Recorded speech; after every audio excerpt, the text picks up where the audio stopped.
want to see this. You want to see this, Aikman, don't you? Absolutely. What's at stake for the Saints? They clinched the division and a first-round bye with a win here on the road. They're under 500 on the road, and they're sick of hearing about it.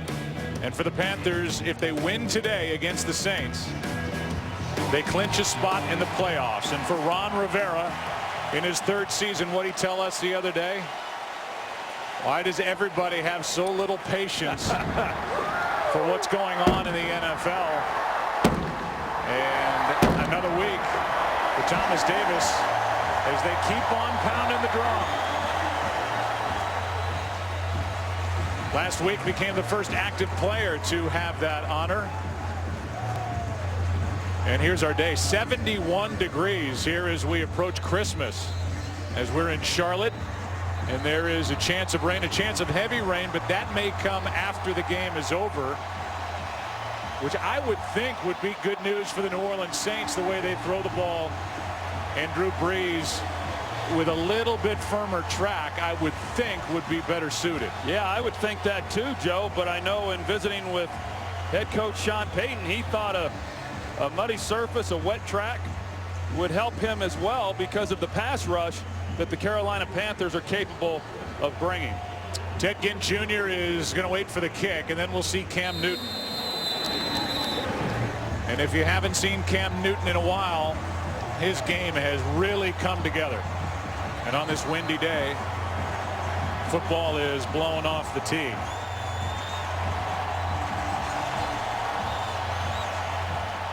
So we'll see if somebody's going to hold it or if they're going to just try it without a holder. And Morstead will hope that it stays upright.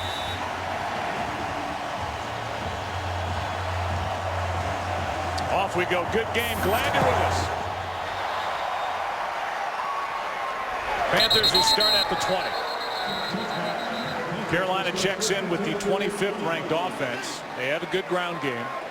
It's led by D'Angelo Williams and by their quarterback, Cam Newton, who has 28 rushing touchdowns over his first 3 seasons. That's the most by far over 3 years in the history of the NFL for a quarterback's career. And as Ron Rivera, Troy said, first year he got by on his athleticism. Second year he started to see really what made the offense work, and now it's come together. Well, these are the games that define you as a quarterback. Chance to get into the playoffs. I'm looking forward to watching him play. Both Williams and Tolbert in the backfield to start the day, and it's going to be Williams.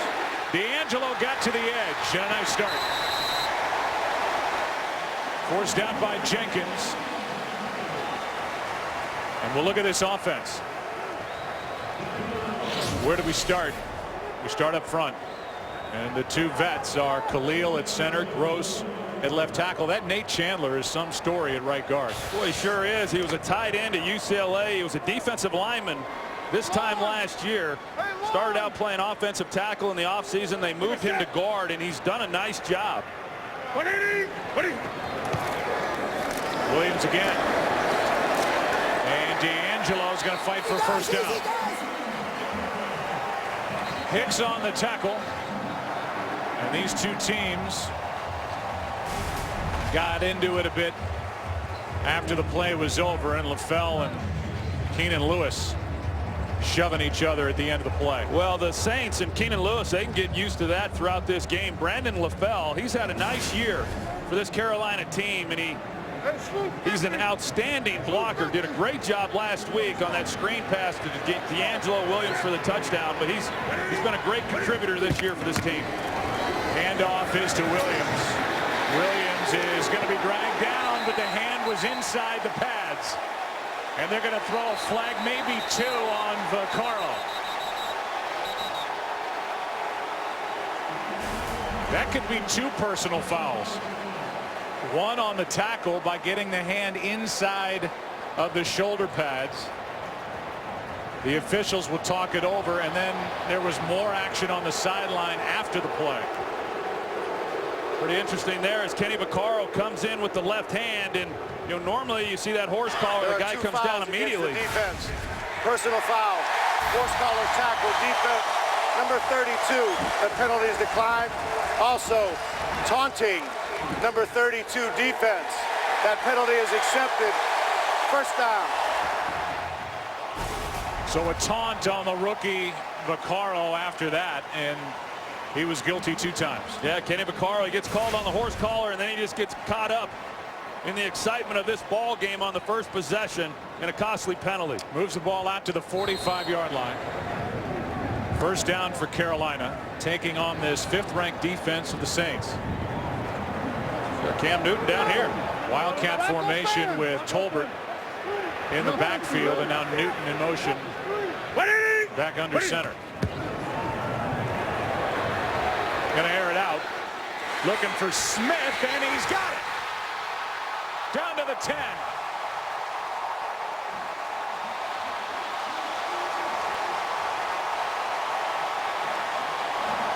We talked about the lack of big plays coming into this game, Joe, for Carolina offensively in the passing game. Here on the first possession, Steve Smith on the deep post. Pretty good coverage there along the way by Keenan Lewis. He's just unable to get a hand on the ball. That ball seemed like it hung up there for a while. It looked like the backside corner was going to be able to make a play at one time, but a big play for the Panthers. Season long for Steve Smith, 44 yards. They marked him at the 11. And that's going to be a false start on Hartsock. A tight end move. Offense, number 84. 5-yard penalty, still first down. Joe, I talked about the big plays or lack thereof. This year, you can take a look and see how they've gone down each of the last 3 seasons.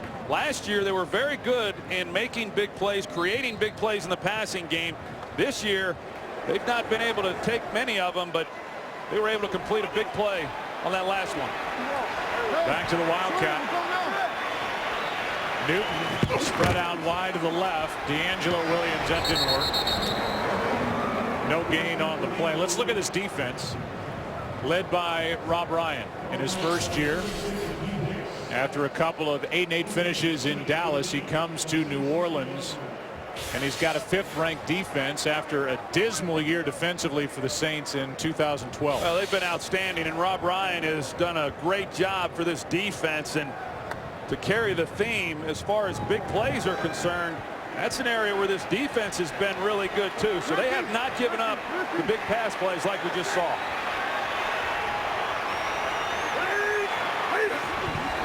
Second and 15. Newton protected, passes, tipped and picked. A turnover, and that's what the Saints have been lacking. Malcolm Jenkins gets the interception. And for a defense that has only 2 takeaways over their last 7 games, Jenkins was there after the tip. And a big turnover for the Panthers as they were moving in.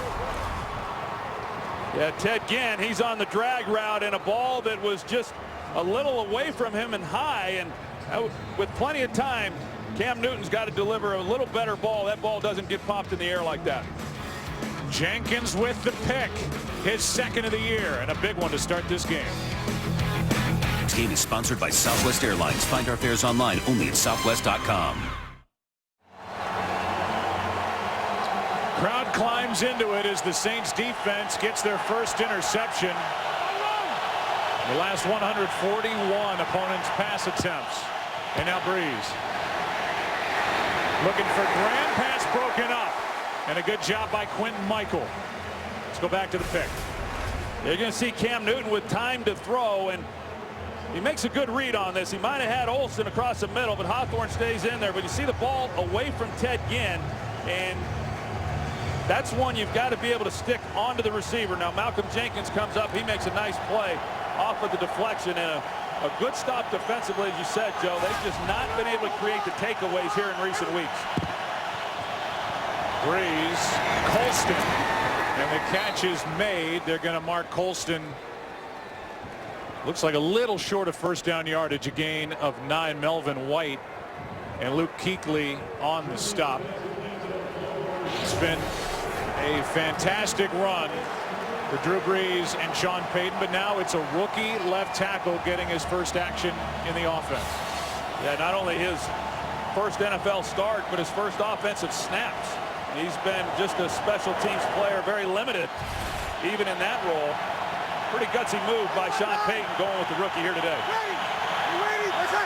Now 3rd down and 1. The handoff is to the fullback, and it's Collins plowing forward for a 1st down. Let's look at the defense, and then we'll talk more about Teron Armstead. As you look at this group, and they have a 2nd-year middle linebacker, Troy, that may be the best in the game as far as talent and age. He's a good one. Luke Kuechly has been outstanding. Really, this defense has been outstanding since he took over at middle linebacker midway through last year. Number 2 scoring defense in the NFL. Breeze, pass off the right hand of Colston.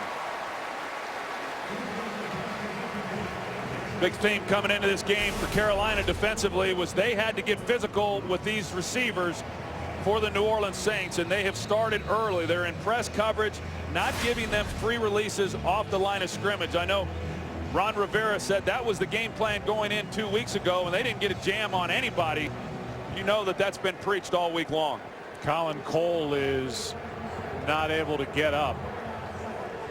So we'll take a break as they look at number 91. 2nd and 10 for the Saints when we come back.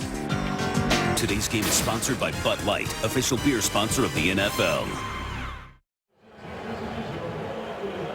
Look at Colin Cole on the sideline prior to his 2nd and 10. For Drew Brees, 5th all-time in passing yardage in the history of the league.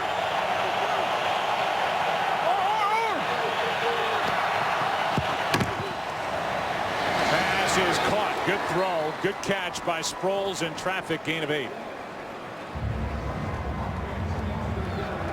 You talked about Luke Kuechly, Joe, here in the middle linebacker, and you know, he's the quarterback of that defense, and when he sees formations and guys shifting and moving, then he's got to get his own guys lined up in the proper spots, and as you said a moment ago, he does an outstanding job at that.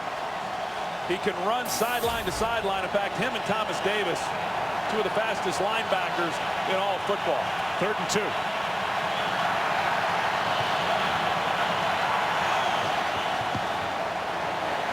Breeze has a 1st down and a catch by Colston. And we'll go for a game break. Here's Joel Klatt. All right, Joe, let's check in on the Cowboys. After not getting many touches in the 4th quarter last week, guess who? DeMarco Murray from 3 yards out on his first carry of the game. Cowboys up 7-0 over the Redskins. Joe and Troy.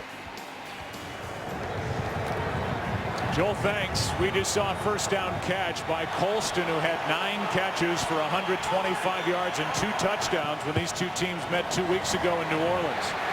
Breeze is sacked. A loss of 5 on the play.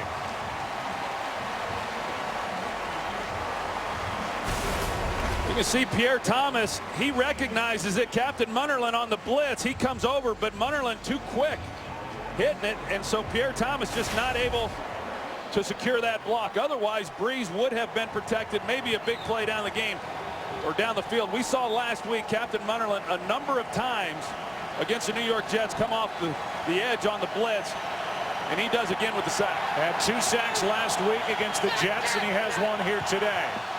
2nd down and 15. Setting up the screen. They do for Thomas, and it's well played by Thomas Davis.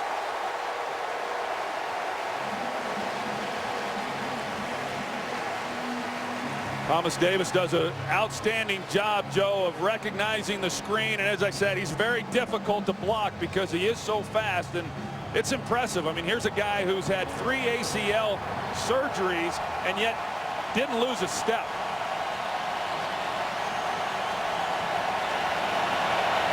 Trying to break that string of the Saints. 3rd down and 16. Another screen. Now it's Sproles. Long way to go. Davis is there. First to get to it. And it's 4th down. A gain of 6 by Darren Sproles and Ron Rivera, who along with Sean McDermott, the defensive coordinator, putting this defense together. For Rivera, it was a 28th ranked defense in his first year. It's climbed all the way to 2nd here in 2013. That front 7 is what's made it happen, and Thomas Davis once again sniffing out the screenplay.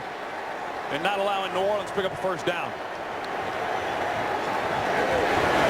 Panthers one of 3 teams across the NFL that has not allowed an opening drive touchdown all year.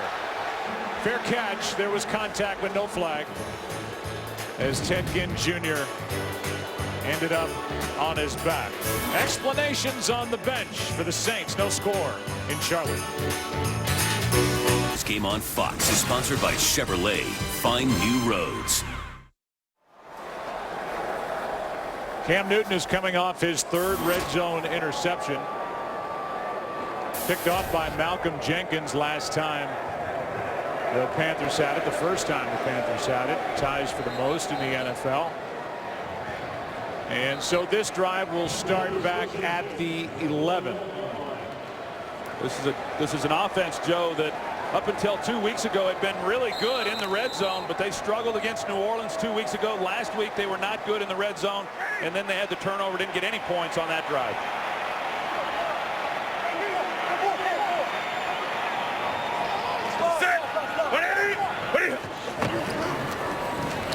Newton throws it, finds Tolbert, and his fullback, a short gain of just 3. Let's go down to Pam Oliver. Well, Joe, it'll be worth watching how well Steve Smith catches those hard passes from Cam Newton today. The Carolina receiver injured the middle finger on his left hand in practice, and the hand, too, is very, very swollen. He got 5 stitches, and when he showed me the injury before the game, the finger was very swollen, red, raw. He said pain was also an issue, but at least his 8-year-old son is proud. Smith said he called old dad's injury cool, but gross. 2nd down and 7, and a handoff is to Williams, and D'Angelo out to the 15, and Troy Steve Smith has been doing it for a long time here in Carolina, and he is still tough. He can still run, and he's a strong wide receiver. You won't find a more competitive guy in all of football. I remember when he came into the league, Joe, back in 01. He was just brought in primarily as a return guy. He wanted to play wide receiver. They gave him a chance, and as you said, he's been doing it ever since. But he is as tough as they come. I'm not surprised he's out there playing. Even you noticed in pregame warm-ups that it was giving him some problems. 3rd down and 6. Blitz coming from New Orleans, pass out of the reach of Smith, and now he comes up limping. He limped and then he went down, and he grabs at his left knee.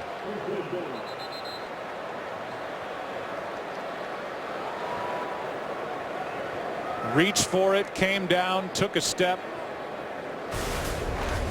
and then down he went. We'll see if we can see exactly, what happened, but the way that he came up and grabbing, Joe, that does not look good. 13-year player. Played collegiately at Utah, and he, as Troy said, is a fiery, emotional guy, and somebody the Panthers desperately need out on the field here in this game against the Saints. A game where if they win it, they're in the playoffs for the first time since 2008. And they check on that left knee. We'll take a break. 5:34 left, first quarter. 4th down for the Panthers when we continue. Steve Smith has not missed a game over the last 3 years. They look at him. They're awfully thin on the outside. The Panthers are without a guy like Steve Smith. Now punt from Norton. And he hits a good one. He's had a good year. Sproles is back from about the 30. And a 10-yard return out to the 40 after a 55-yard punt from Brad Nortman. This January, it's a showdown between 2 of the most explosive offenses in the country.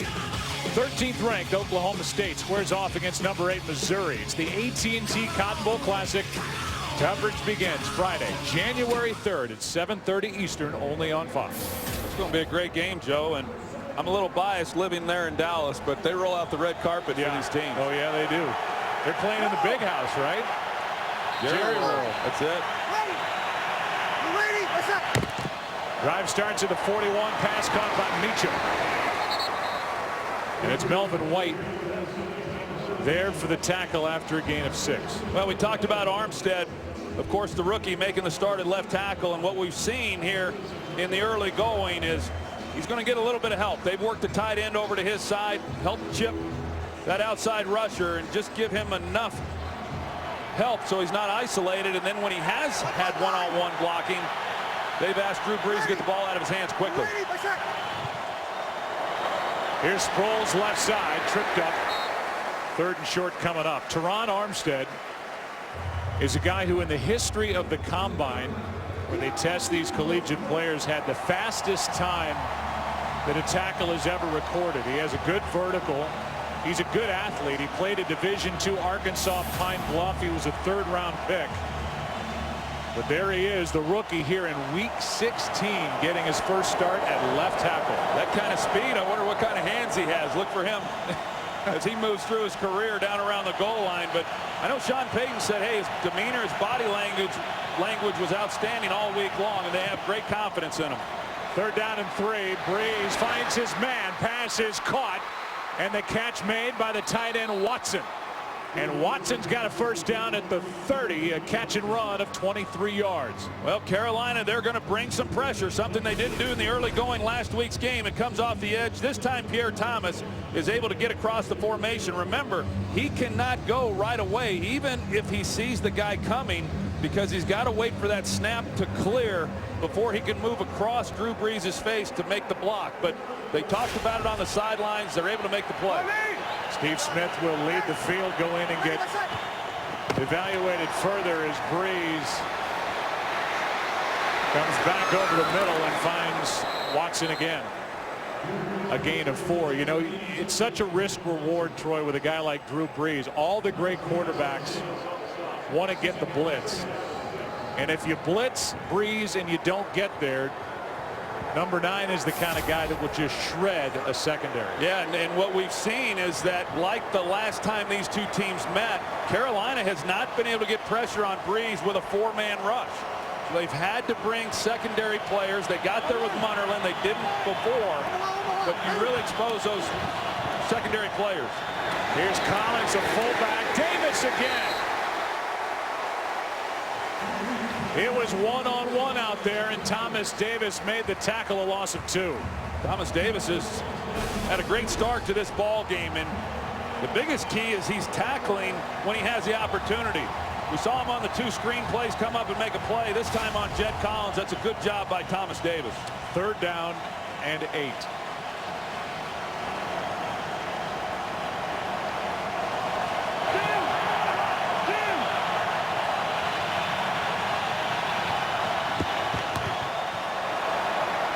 Brees is sacked. That's Hardy.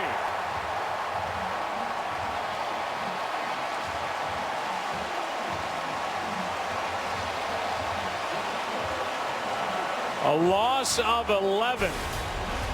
They run a twist here, and that's what you try to do with a young offensive lineman. How do they handle it? Well, Armstead doesn't come off of it and recognize the leverage and what he has to do. So Hardy comes off of that block, has a direct shot at Drew Brees for the sack. That's a great job up front defensively for the Panthers, forcing a punt. Hardy did not have a sack in the first meeting, but he was working against Charles Brown, the 4th-year player, and that sack drove the Saints right out of field goal range, and now the punt goes into the end zone. A big play made by Greg Hardy, who calls himself the Kraken. He makes the play, and that takes the Saints out of field goal range. Still no score. Drew Brees was under pressure all last week, was sacked 4 times at St. Louis. We're not even out of the first quarter. And Brees has been hit a lot, sacked twice. And after that punt by Morstead that went into the end zone, just a 19-yard net gain on the punt. So Newton, 3rd possession, starts at the 20. A toss, another toss, and it's Ginn. Ted Ginn forced out of bounds. They're going to mark him at the 27. Well, what's interesting so far here, Joe, I know a point of emphasis for both these teams was being able to score touchdowns when they got down in the red zone. And, you know, we've seen now Carolina, they got down in the red zone and they turn the ball over, don't get any points. New Orleans, they're able to move the ball in their last possession, didn't get into the red zone, but were within field goal range, and they end up having to punt. So neither offense able to take advantage of the scoring opportunities that they've had. Second down and 3. D'Angelo Williams right side, and he picks up a yard.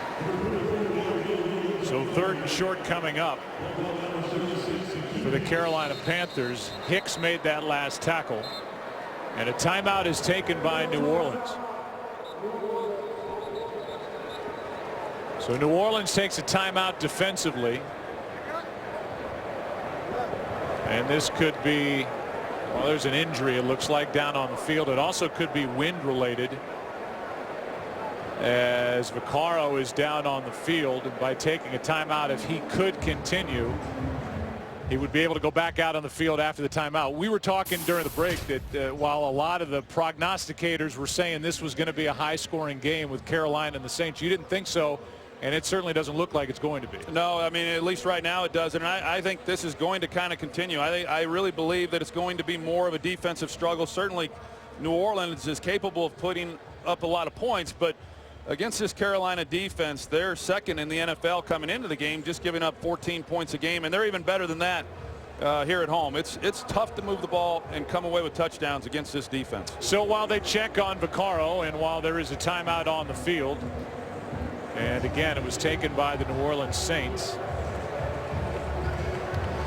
they're now giving the timeout back because of the injury. So New Orleans has all 3 of their timeouts. That could have been wind related as to why they took the timeout. That does not look good for the talented rookie. Take a break and come back before 3rd and 2.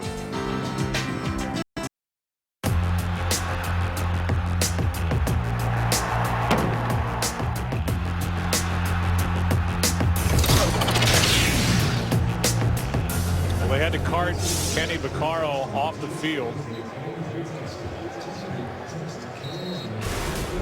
as they put that air caster, that stabilizer, around the lower left leg. And you can see that leg was pinned under that pile of bodies. Now 3rd down and 2.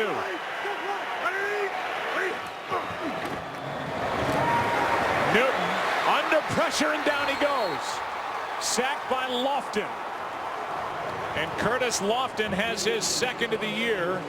And that will bring up 4th down and a loss of 12 on the sack.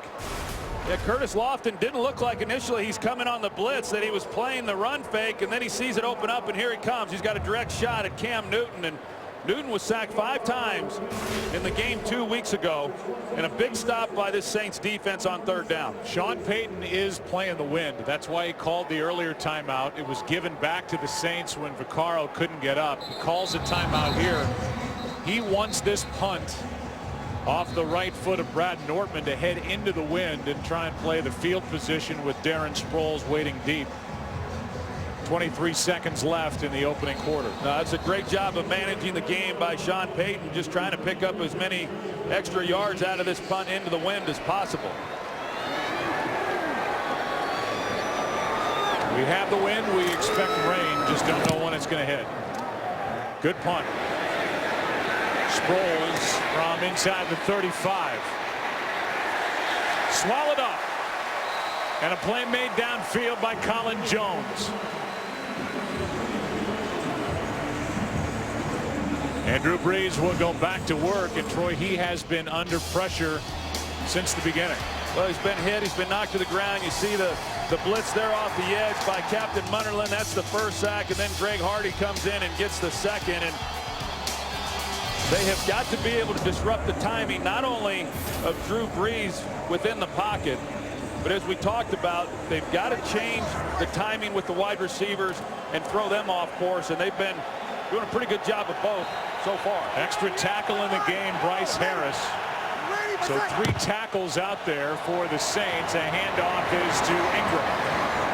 And Ingram crosses the 40, and that's the end of the first quarter here in Carolina. An 8-yard carry after a 51-yard punt. Back after this from your local Fox station.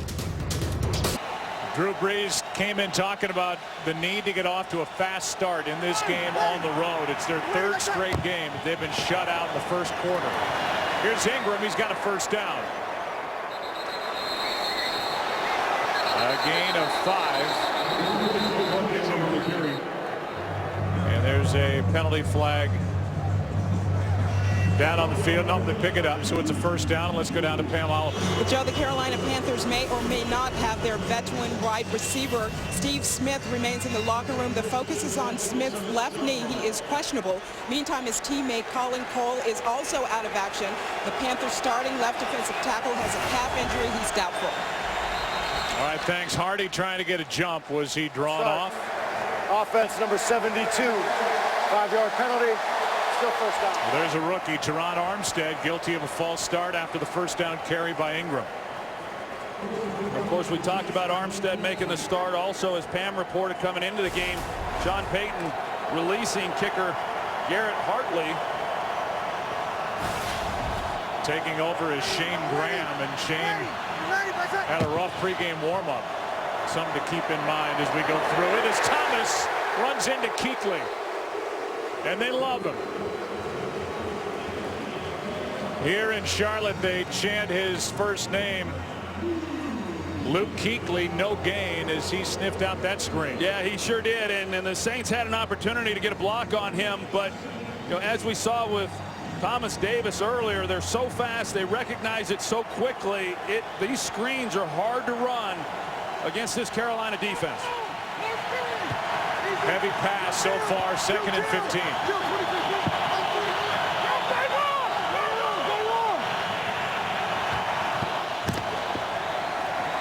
Breeze throws, and he's got Colston. A juggle on the catch, and Colston down inside the 25. No, Joe, they had Darren Sproles in the backfield. Normally when he's in the backfield, he's either going to run the ball or he's going to run a pass route. They do not ask him to block very often, but he picks up Munnerlyn coming off the edge once again, gives Drew Brees time in the pocket. Marcus Colston against zone coverage finds the opening, and Brees with time delivers the ball perfectly. That's a season long for Colston, 35 yards for number 12. Now Captain Munnerlyn is slow to come off the field, and he looks a little woozy coming off, as he was coming yet again, as you said, Troy, on a blitz, and he is going to be looked at thoroughly on the sideline. You know, they've brought that now a few times, as we've seen. They haven't fooled the Saints. I mean, they've had a protector each time they've brought secondary off the edge. The one time Pierre Thomas couldn't get there to the block, and that's why Munnerlyn had the sack, but Saints have done a good job of seeing it.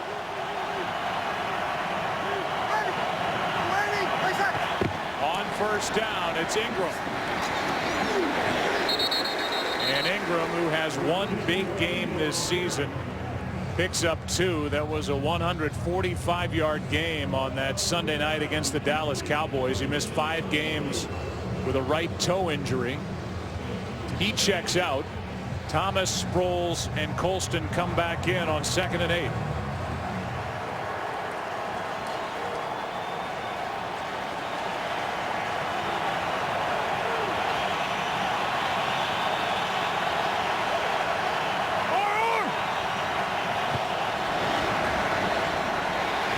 Is sacked again, and again it's Hardy.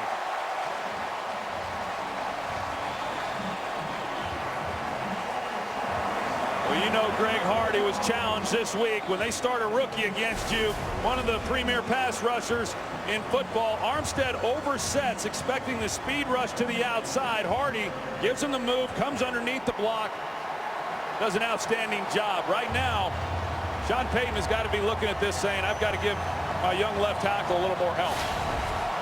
Now 3rd down and 17. Well, he had the back to his side, Joe, and if Armstead had set to the inside and forced Hardy to stay wide, he probably does get a little help with the chip.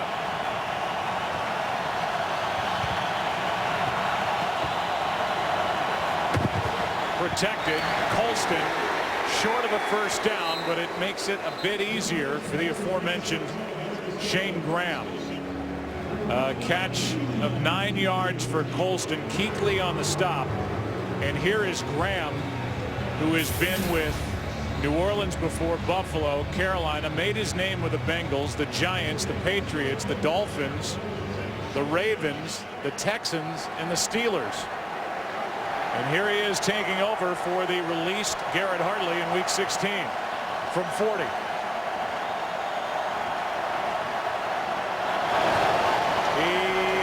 Got it, and a good start for Shane Graham, who last year was kicking in the playoffs for the Texans. First points of the day. They belong to the Saints.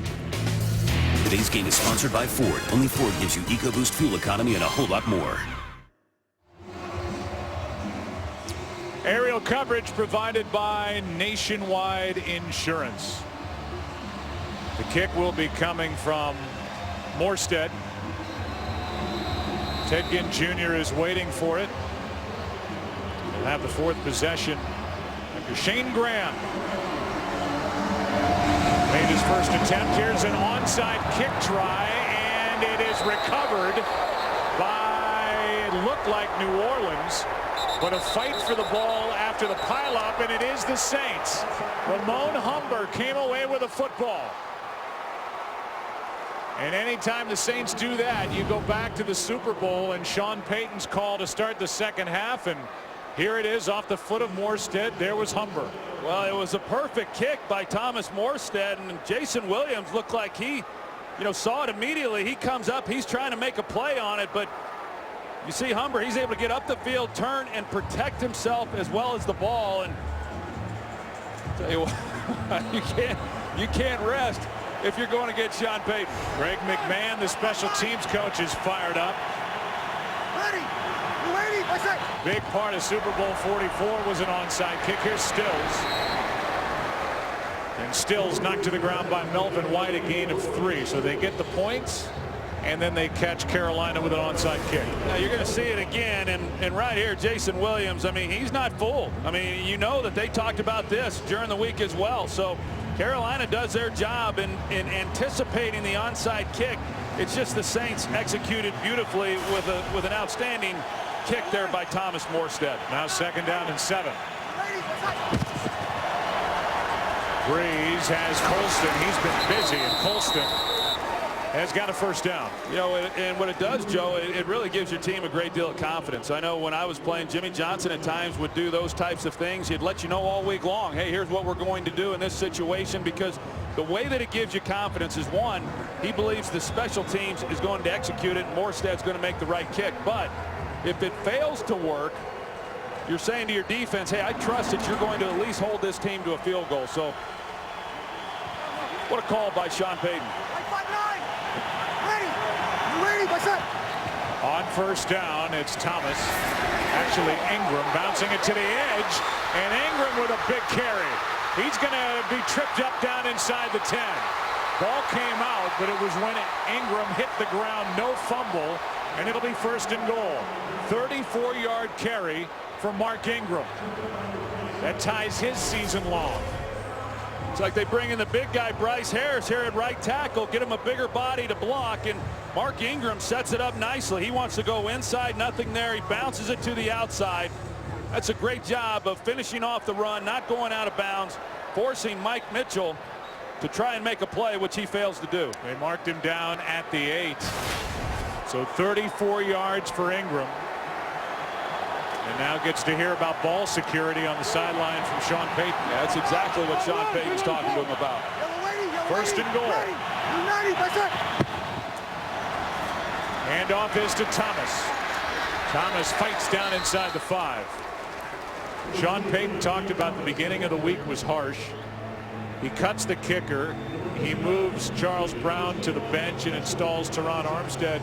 And he said after that shock, the guys handled it on Wednesday, and as the week went on, he started to try and lighten the mood to get them ready to have their swagger for this game. Well, he proved with those moves, Joe, that he has no fear. If anybody questioned that after the onside kick in the playoffs in the Super Bowl, well, you got to see it again to get the ball here on this drive.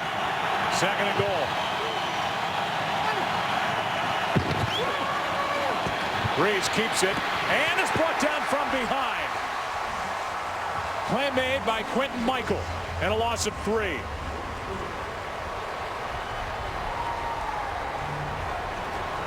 Held on to the ball for a long time, and the sack for Michael. A lot of secondary blitzes as we've seen. This time the Saints, they don't pick it up as well. Breeze had some time. Quentin Michael keeps it alive and comes in, makes a play. Breeze has already been sacked 4 times.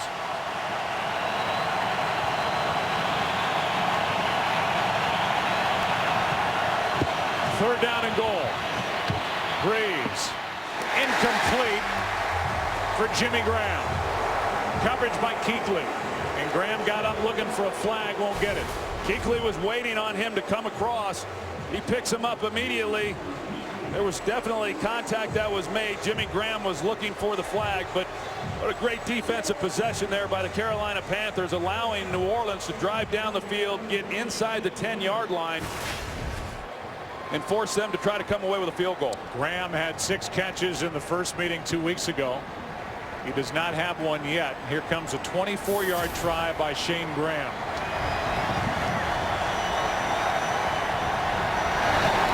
He's 2 for 2. And it's a 6-0 game. Onside kick. Saints recover. Pick up 3 more.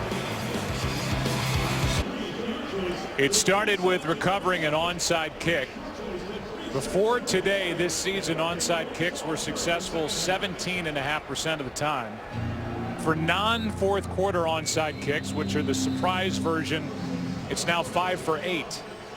So it's a better than 50-50 proposition, as Sean Payton now has Morstead kick it deep.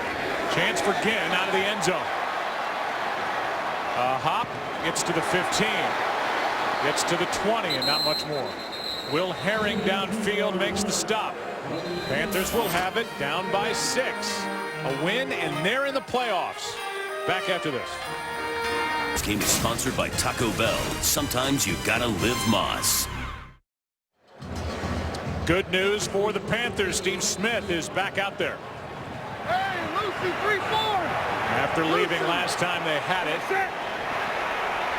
They looked at his knee, able to go, and starting at the 20. Screen for Williams. Hawthorne can't bring him down, but he slowed him down. And no gain on the play. Bad news for New Orleans. Let's go down to Pam Oliver. Well, Joe, the Saints are worried about their starting rookie safety. It is feared that Kenny Vaccaro has a broken left ankle. We are awaiting the x-rays on that. The Saints vaguely report it's a lower leg injury. We can be more definitive when we get results of those x-rays. Back to you. All right, Pam, thank you. Meanwhile, Steve Smith, after that first play from scrimmage, just limped off. So he doesn't look right at all. 2nd and 10. Newton. Pass is caught by Hickson. And the former Giant picks up 5. And Smith will exit again. He made 1 play from scrimmage and then he headed off the field. Yeah, he was probably over there and felt that he could give it a go and see how long it would hold up, and 1 play into it. Not good. I wouldn't expect him to be back, Joe. 3rd down and 5. So now it's on Hickson, Ginn, and LaFell on the outside. On 3rd down, Newton. Pass is off the hands of Brandon LaFell. Coverage by Wade.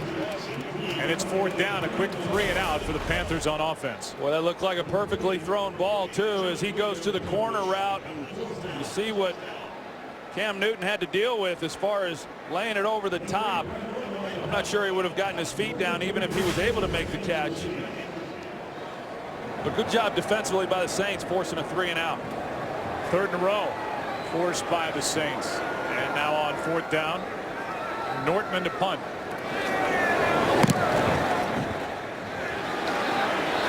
This is Sproles from inside the 20. Makes a few miss. And able to cross the 25. Saints have it. They're going to mark him at the 26.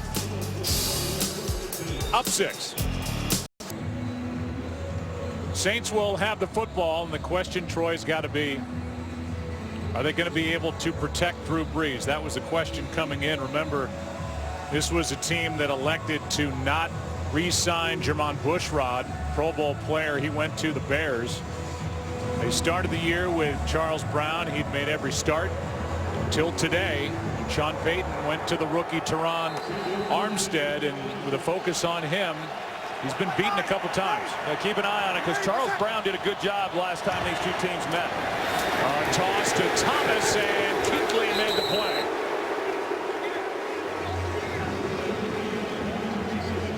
That's already 8 tackles for Luke Kuechly.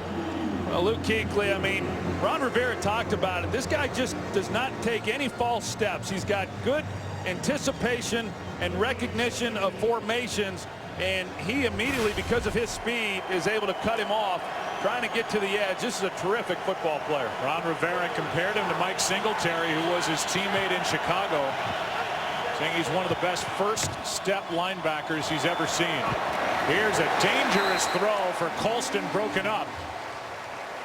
Thomas Davis was in there with Melvin White, and they had bracket coverage on Marcus Colston. It's 3rd and 10. Well, Melvin White, you see, get hands on him, and that's what they've been trying to do throughout this game.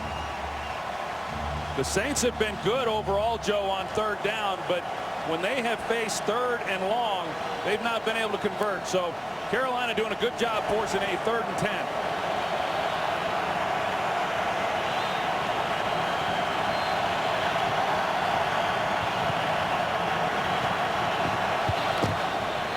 False start again, and it could be Armstead. It is. False start. Offense, number 72. 5-yard penalty. Still 3rd down. So that's 2 on him as he is staring into the eyes of Greg Hardy. You see him there on the end, and that time it was Addison and Hardy over on that side. Now 3rd and 15. well, there's a look at Charles Brown. He's got his helmet on. He's ready to go if called upon.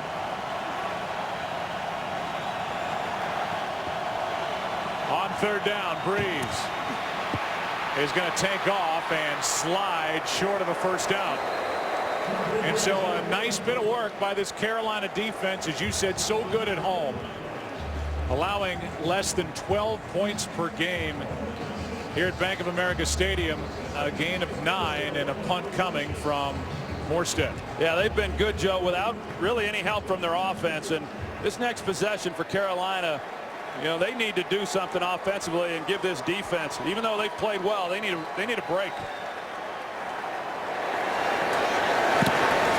Good punt. Back inside the 10. Ted Ginn out across the 20. This is your game. This is your show. Join the guys on Fox Football Daily every weeknight for the best insight, analysis, and interviews in football. Catch Fox Football Daily weeknights at 6 Eastern, only on America's new sports network, Fox Sports 1. So back on offense for Carolina. They've had 3 straight 3-and-outs. Now they're playing without Steve Smith.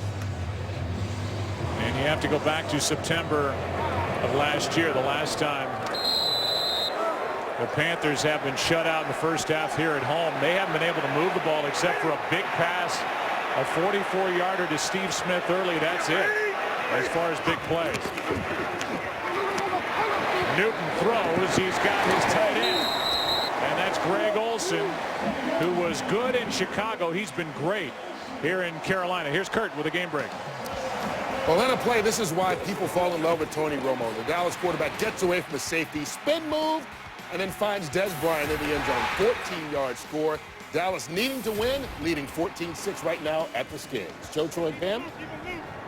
Yeah, they need to win today, and then they have a matchup for it all, Week 17 at home against Philly. They'll play for the division if the Cowboys win against the Redskins. Here's Olsen off his hands. Good throw, couldn't haul it in.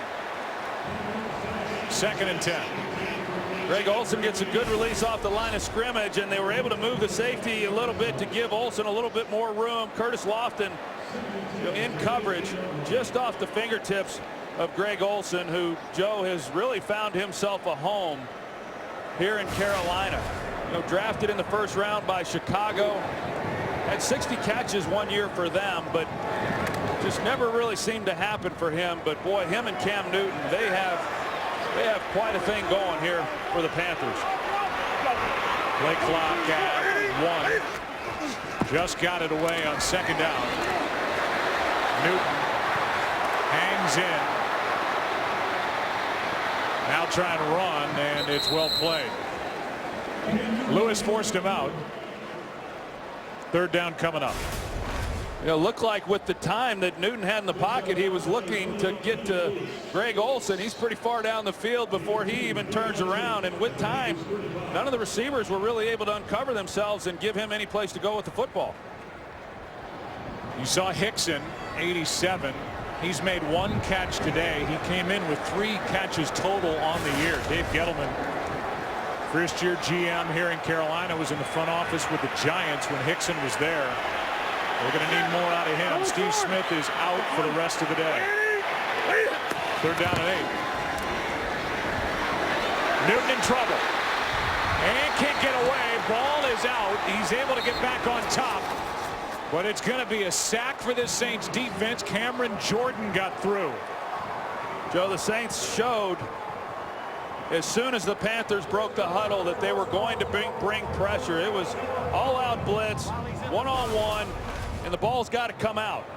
I mean, you're going to see what you have. Somebody's got to get open. The ball's got to come out, but there's the pressure in Cam Newton's face. So the Saints defensively, once again, they get the ball right back to their offense. How about 12.5 sacks for Cameron Jordan, and that a loss of 17. The Saints should end up with good field position again. Good punt. Sproles from inside the 25. Got hit hard when he crossed the 30. We've talked a lot about Luke Kuechly, second-year linebacker. Here's Luke talking about his role. I think, focusing on the team's probably been the easiest part of the whole year. We don't do a whole lot of reading into the press or looking at the newspapers, anything like that. On our defense, the middle linebacker makes most of the calls. We get the calling from the sideline. I got to, set the front and the blitz. But, we have a lot of guys in our defense that are, veteran guys, intelligent guys that kind of help everybody get lined up.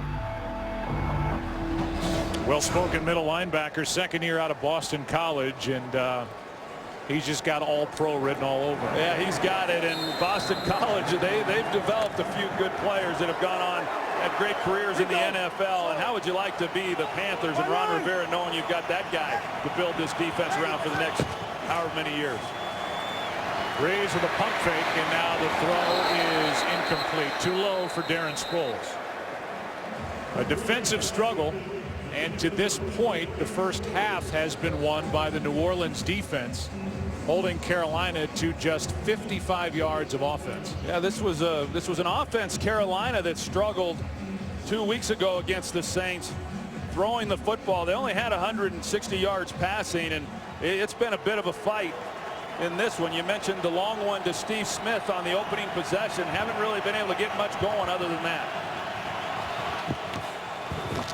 Pass is caught. That's Graham. That's his first catch, but a short gain of just 4 yards. Kuechly is there again, and he's up to 9 tackles already in this half.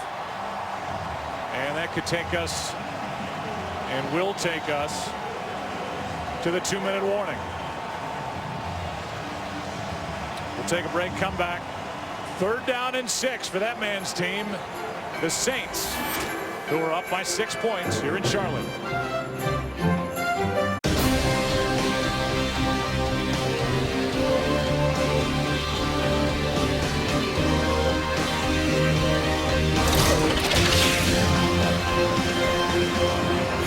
Well, a 3rd down for the New Orleans Saints, and an opportunity here at home with a lot of crowd noise for Cam Newton's defense to make a play.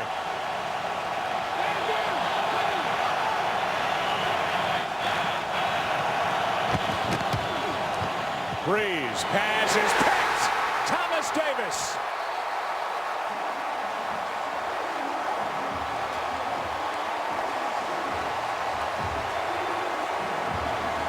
His second interception of the year. Joe, Thomas Armstead got down in a 3-point stance, looked like he was going to rush. Instead, he drops underneath. Drew Brees never sees him. Ron Armstead thinks he's got him in protection, and Thomas Davis is able to sink underneath that short crossing route and make a heck of a play on the ball. It's one thing to be there. It's another thing to be able to make the play. This Carolina team plus 11 in the turnover ratio, tied for the second best in the NFL. And Davis has got 8 tackles and an interception. And for Drew Brees, he just threw his 8th interception on the road this year compared to only 3 at home.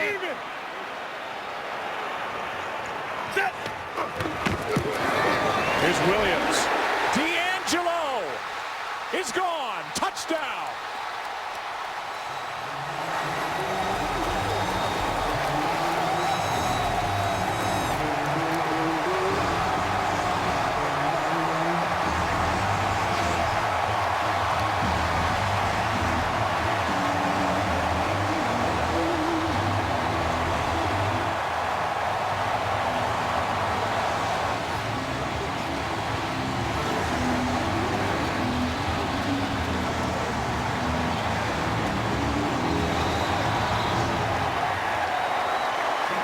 How about that turn of events? Davis with the interception, then a 43-yard touchdown run by D'Angelo Williams. That's his longest run of the year. And the Panthers are up by 1. Well, Travell Wharton does an outstanding job of block here, and then Wharton leads the way, and he's the one who is able to get the key block. That springs D'Angelo Williams. It's an outstanding job of run blocking up front by this offensive line. They've been doing it pretty much all season long, and once D'Angelo Williams gets into the middle of the field, there's nobody there. His eyes go straight to the jumbotron in the end zone, and he could see he was pulling away from the defense as he made that 43-yard run. It hasn't been a pretty first half for the Carolina Panthers, trying to stamp their ticket to the postseason for the first time since '08. But they lead by 1, and it started with the interception. Well, this is just a great play by Thomas Davis, being able to make the catch on that throw. Heck of an athlete right there.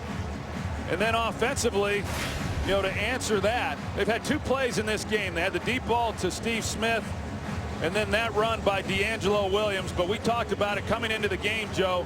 The turnovers on the road by the New Orleans Saints have really been their undoing. The Carolina Panthers capitalized on that last interception by Brees.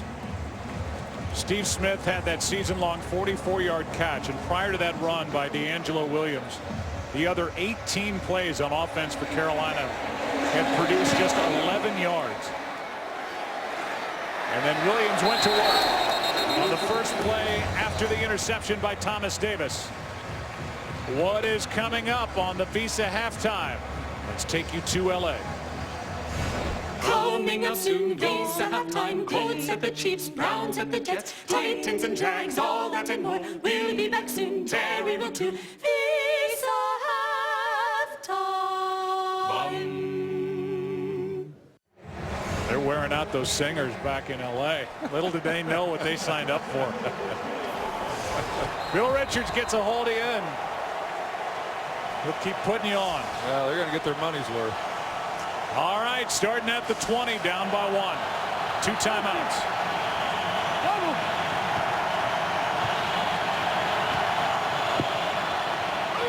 Brees, Stills, not much. Short gain of 4 yards. Melvin White was there.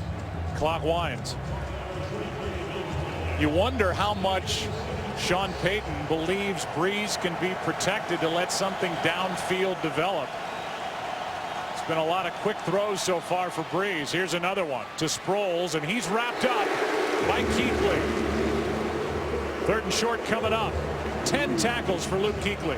Well, this guy's everywhere, and that is not easy. There's just not many linebackers that can take Darren Sproles out of the backfield like that, man-to-man, and Kuechly's able to make a play. Now the Saints need to get a first down, and Carolina will take a timeout on defense. Pass is incomplete, but a flag is thrown. Lance Moore, the intended target. Coverage by Drayton Florence.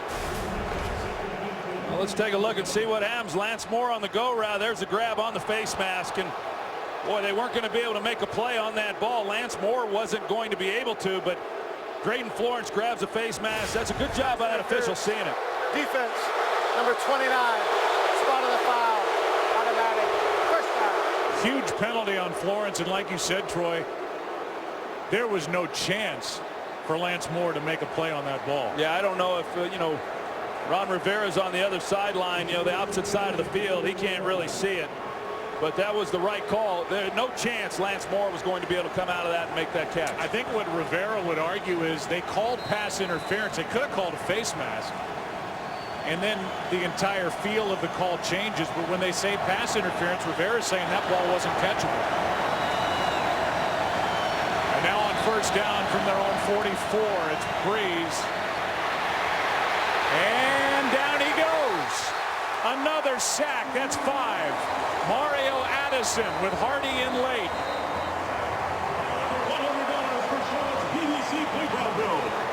Well, it's a coverage sack here, Joe.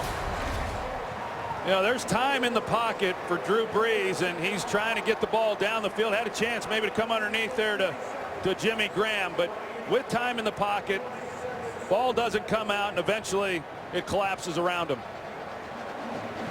Timeout taken by Carolina. They have 2 left. There's only 40 seconds remaining in this half. And Drew Brees now has been brought to the ground 5 times by this Carolina defense. They had only 2 in the first meeting 2 weeks ago in New Orleans. Well, hey, we visited with Sean Payton, and he was very confident in their ability to throw the football against this secondary if given time. But even with time, like on that last play, they've held up well. Second down and 19. Breeze for Graham. Pass is caught. And he's out of bounds at the 42. So the clock stops with 41 seconds left. Mutterlin and Kuechly were there for the force out. And now after a gain of 7, it's 3rd and 12. I couldn't be more impressed with what I've seen here through the first half of this game by Carolina defensively.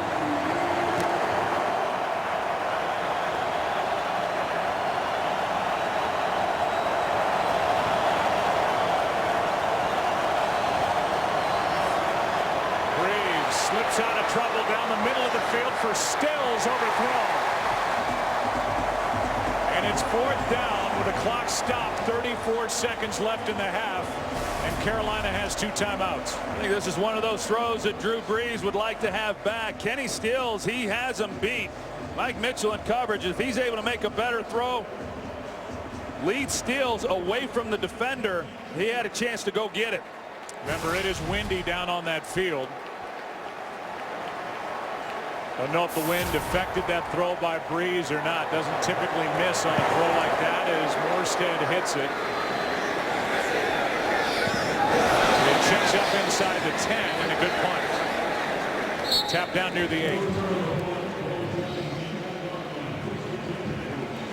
8. Let us give you a look at the playoff picture in the NFC. It's still wide open. The only team that's clinched a spot in the playoffs, Seattle. They are 1 win away from securing home field throughout. But there's the battle. New Orleans 10-4, Carolina 10-4, and don't forget about Arizona. They're lurking back there in the hunt category, and they're not going away, but they have their hands full.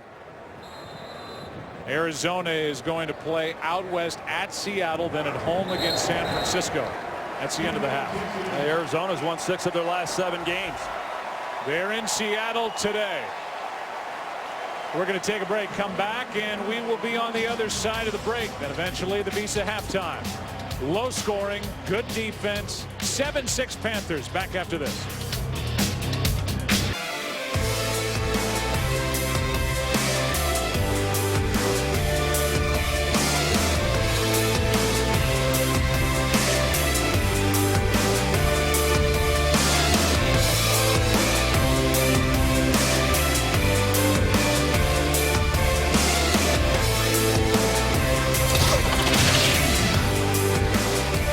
Touchdown of the day belongs to D'Angelo Williams. 43-yard carry after a Thomas Davis interception of Drew Brees. You can follow your favorite team all season long. Just go to itunes.com/NFL. The Saints will open this second half with the football, as Drew Brees never really got into a rhythm in that first half. He was under duress. He was sacked 5 times. Was being protected by a rookie out at left tackle. We'll see how much longer that experiment lasts. Maybe the rest of the game, maybe the rest of the season, or who knows, depending on how they come out of the chute here in the second half. You know, with another touchback down to the field, here's Pam Oliver. Well, Joe, the Panthers and Saints obviously in a defensive battle, but Ron Rivera is mostly concerned about what could happen on the offensive side of the ball. He laments some chances that got away to score, but he said whoever can limit those mistakes wins. As for the Saints, Sean Payton and those 5 sacks on Drew Brees, he says we're seeing more pressure on first and second down than we're used to. He figures if they could get a rhythm going, they can straighten some of those things out. Back to you. All right, well, Sean Payton has gone to that extra tackle back in there, Bryce Harris. So 3 tackles along the offensive line, and there's been really nothing downfield from Brees. Quick throw, Meacham. And Meacham picks up 9. You see that graphic there, Joe. All but 2 of Drew Brees' first half passes were for 10 yards or less. So, yeah, you know, you see that kind of pressure. The Saints, typically, they're going to make you pay for it, but the Saints have been unable to do so against this Carolina defense. Offensively for Carolina, it's just hard to imagine. I mean, other than those 2 plays, the touchdown run by D'Angelo Williams, the deep ball to Steve Smith, they did nothing offensively. I just don't feel they can win the game if they don't do more in this half on that side of the ball. Handoff is to Ingram. And Ingram gets smoked, but he's got a first down. It was Quentin Michael who leveled him, but a gain of 7, and Ingram pops right back up and shaking his head. First down, New Orleans. Yeah, you talked about Mark Ingram a little bit earlier, Joe, and the big day that he had against the Cowboys, and you know, really hasn't done a whole lot since that time, and he's gotten more opportunities, you know, here in this ball game. He had the big carry, 34-yarder, which tied his season long in the first half. Now it's Sproles in the backfield on first down. Pass is caught. Nice catch by Stills. Throw was high, but Kenny Stills went up to get it. 19 yards from Drew Brees. That's a great job by Kenny Stills in the seam. It looked like a ball that, you know, maybe a little slick, got away from Brees just a little bit, but Stills able to extend himself and make the catch, and then more importantly protect himself. He's had himself a nice rookie year out of Oklahoma, 5th-round draft pick, and he has done a lot for this team this season. Averaging just under 19 yards per catch. That one was for 19.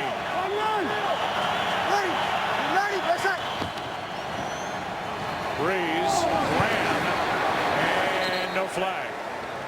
Good coverage by Josh Thomas. And Jimmy Graham has been relatively quiet so far today. Just 2 catches, 11 yards. And Josh Thomas, he comes out, and Jimmy Graham's looking for a flag. It looked like Thomas may have had his left arm around the waist of Jimmy Graham as he tried to come back and make a play on that ball. 2nd and 10.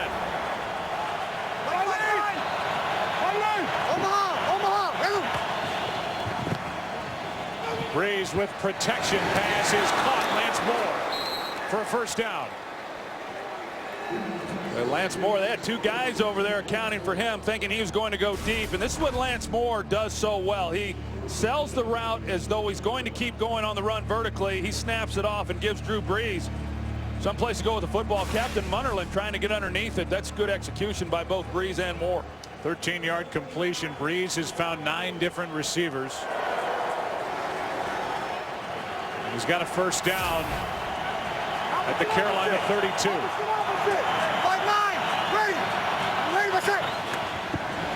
And off to Ingram.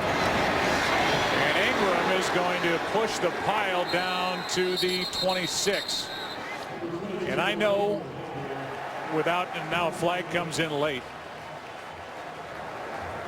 We'll sort that out. I know you've always been a fan of Mark Ingram, but he's never really gotten the full shot at being the guy. They've done it by committee at the running back spot. We'll get the call from Sterator. After the play, personal foul, unnecessary roughness, offense, number 64, 15-yard penalty, 2nd down. They get Zach Streif, who doesn't agree. Let's take a look here and see what happens. Oh, there's nothing there. Nothing. No. Quentin Michael, he really took a fall there, and Zach Strief didn't do anything. That's a costly penalty on the New Orleans Saints, who have had a hard time capitalizing when they've gotten down to that part of the field, and now they get backed up and they're looking at 2nd and long. Bad call. Moves the ball back to the 41.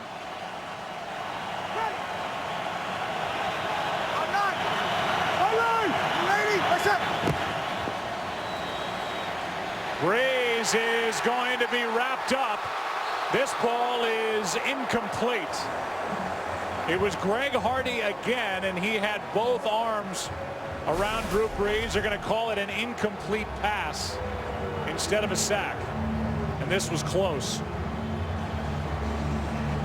Yeah, I thought they were going to blow the whistle and call it a sack, and Brees is just barely able to get the ball out of his hands, and Hardy once again on Armstead without anybody giving him any help.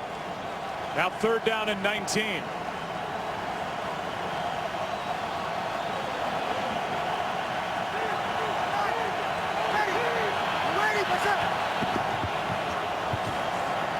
Breeze. Ingram out of the backfield. Hit inside the 35 by Kuechly. A gain of 7. It's 4th down for New Orleans. They're just not giving these free releases. This time Captain Munnerlyn, he's able to slow up Marcus Colston off the line of scrimmage. This defense, they're aided by the penalty on Zach Strief, which shouldn't have been called, but the Saints, well, they had a nice drive going prior to that penalty. It's roughly a 52-yard try by Graham, and they do spot it at the 42. So 52 yards from Shane Graham, and now they're going to change the play. It's Luke McCown who's the holder now in at quarterback.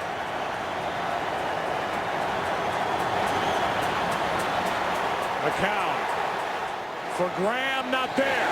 A flag is down right at the line of scrimmage. They're going to get Justin Drescher for a hold. That play. Holding. Offense number 47. That penalty is declined. 1st down, Carolina. Timeout. Well, they were good on the onside kick. The fake field goal and that throw not so good. Carolina takes over up 1. Game is sponsored by Southwest Airlines. Find our fares online only at southwest.com. And by Ram Trucks. Guts, glory, Ram. A look inside the NASCAR Hall of Fame here in Charlotte. And NASCAR is such a big part of Fox and such a big part of the Fox Sports family is Steve Burns, who is watching in South Carolina, enjoying the football game. And we're thinking of Steve on this day as we play here in Carolina as Brandon LaFell makes the catch, shoved Jenkins away, and picks up a 1st down, got 13 yards. That was one of those plays that Cam Newton was talking to us about with regards to Brandon LaFell and the types of things he's done for this team this season. A lot that goes really unnoticed or doesn't necessarily show up on the stat sheet. Yeah, he gets the reception, but he's able to break a tackle and then pick up that 1st down. You know, we've given a lot of attention to this Carolina defense. Overall, this Saints defense has been pretty good too. On 1st down, it's Williams. D'Angelo tripped up.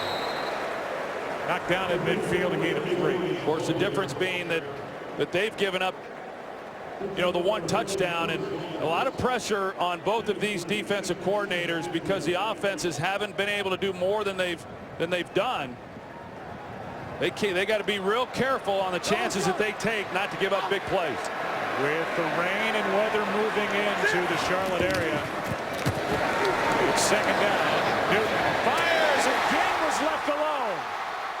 Ted Ginn is down, knocked out of bounds at the 21.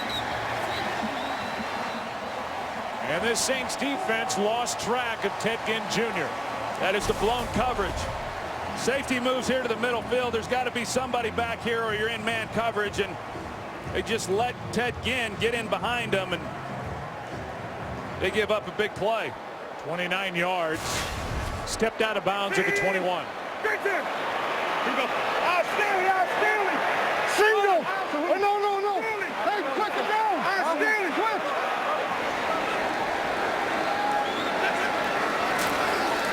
Here's Williams. And a play is made by Junior Gillette. You can see the dark clouds starting to roll in. We had a bit of rain during halftime, and the radar doesn't look too good. But for the most part, aside from some wind, we've been able to avoid the raindrops. Starts to rain just a bit. 2nd and 11. Newton keeps it. And then got hit hard by Corey White after a gain of 5.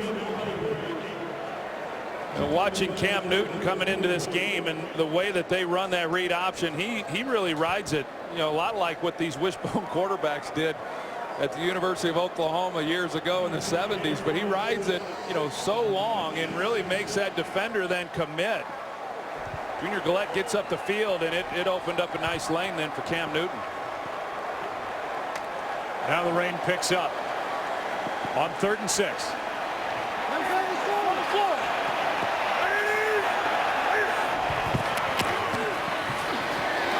Newton is sacked. Brought down by Gillette. He had 3 in the first meeting, and now he gets 1 here, a loss of 5 to bring up 4th down. I thought New Orleans in the secondary really did a nice job of playing that route combination and being able to pick it up on the outside. You see the job there. He passes it off and is able to come underneath and not give Cam Newton anywhere to go with the ball. That was Trevin Wade who played it so well. 40-yard drive by Gano.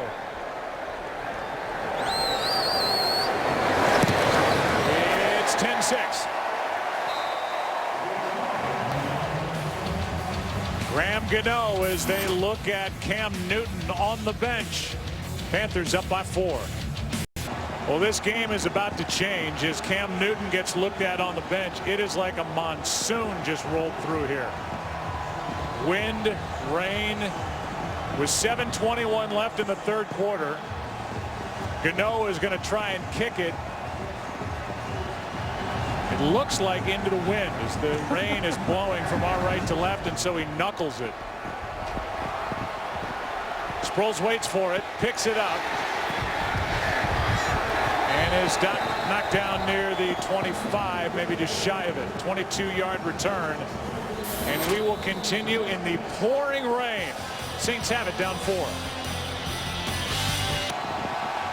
Sheets of rain and wind. It is howling down there on the field, and I don't know how anybody goes about trying to throw a football in these conditions. No, that's why Drew Brees went to the gloves. They make gloves a lot better than they used to. But it has become a little bit easier for quarterbacks to throw the ball in these conditions because of the improvements they've made with the gloves they wear. Crowd's hanging in there having fun. Here's Pierre Thomas left side. Guess who? Both of them, the 2 linebackers, Davis and Keekly, over there to make the tackle as all 3 slid out of bounds. Now those guys have been everywhere, both Keekly and Davis, throughout this ball game. And right now, ball security of the utmost importance, making sure you secure the snap from the center first and foremost. But each time these guys have the ball, they've got to make sure they do a good job of controlling it. 2nd and 9. Handoff is to Ingram. And Ingram looks like the more effective back in this game as he gets 7. Let's go to Kurt with a game break. Well, the Cowboys led 14-6 at Washington at halftime, but they've come out, turned the ball over on both possessions in the second half. Redskins have scored touchdowns each time, and now Washington leads it 20-14. Wow. Joe Troy Penn, here we go again. Yeah, here we go again. It was a fumble by Tyler Klutz, the fullback, in his 3rd week in Dallas that started that. Kirk Cousins and the Redskins offense doing the rest. Now 3rd and 2. It's Collins, the fullback, and he is so good at short yardage, picks it up. Yeah, especially on a field like this. You get the ball to Jet Collins, let him pick up the 1st down. Now, Joe, looking at this game right now with the change in weather conditions, I would say that that's in favor of the Carolina Panthers because of their ability to run the football. They run the ball the 3rd most in all of football. But in talking with Sean Payton, He really believes that it's to their advantage because it would help slow this pass rush. If that's true, that would help because they've been able to get after Breeze. Here's Ingram. He's bottled up, no gain. Here's a family before the weather rolled in, just enjoying themselves, waving. Nice day at the old ball yard, and then this. All bundled up. It is absolutely pouring. And there are different areas coming out of this upper deck here in the stadium that's just dumping. It's like a waterfall coming into the lower deck. Well, this rain, it certainly ignited this crowd. 2nd and 10. Breeze pass is incomplete for Colston. Skipped in. How's Pam Oliver doing down there? Hey, Joe, I don't see what the big problem is here. It's fun. You worry about your false eyelashes coming off. They're playing football. What's the deal? It's fantastic. Somebody get her an umbrella. This is what you're supposed to say. This is football weather. 3rd down and 10.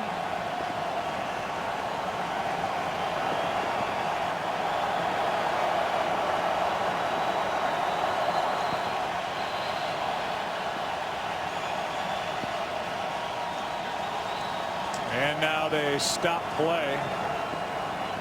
They're going to look at the last play. Sean Payton is challenging this to see if Colston made the catch. They ruled incomplete. Looked like the ball skipped into the gut on the field of an incomplete pass of Marcus Colston, but a challenge from Sean Payton nonetheless. So we'll take a break. We'll get the call from Gene Steratore when we come back. Payton with a challenge here in quarter number 3. So the Saints challenge what was ruled an incomplete pass. You'll see it go off the hands, then a bit off the ground and into the gut of Colston. Here's the call. After review, the ruling on the field is confirmed. It was an incomplete pass. Ball went through the receiver's hand, hit the ground. It's incomplete. New Orleans ball 3rd down. New Orleans will also be charged with their first timeout of the half. So they're down 1 challenge. They're out of 1 timeout. There'll be no bonus challenge. They have only 1 left. And now it's 3rd down and 10.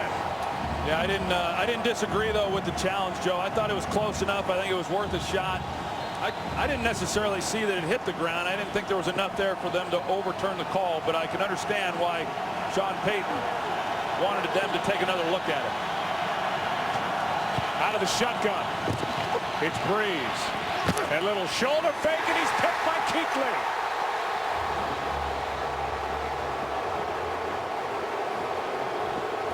And now both of these great linebackers have an interception today.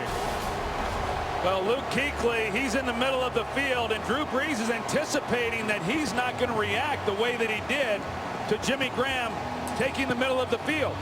That Jimmy Graham can create some separation, but Luke Kuechly, what can you say about the day that he's had? He's been all over the field making tackles, and now he comes up with a big interception. How about 16 tackles? An interception. Thomas Davis, 9 tackles. An interception, and again a guy who the Panthers thought was finished in Davis with 3 ACL operations, and Kuechly, this 2nd-year player, just gets better by the week, and he is the heart and soul of this defense.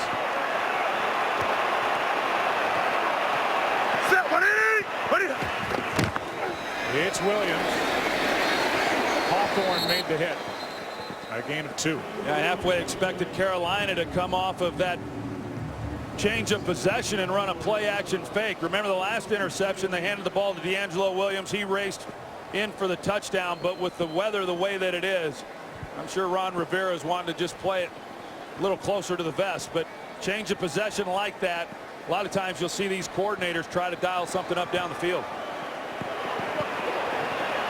2nd and 8.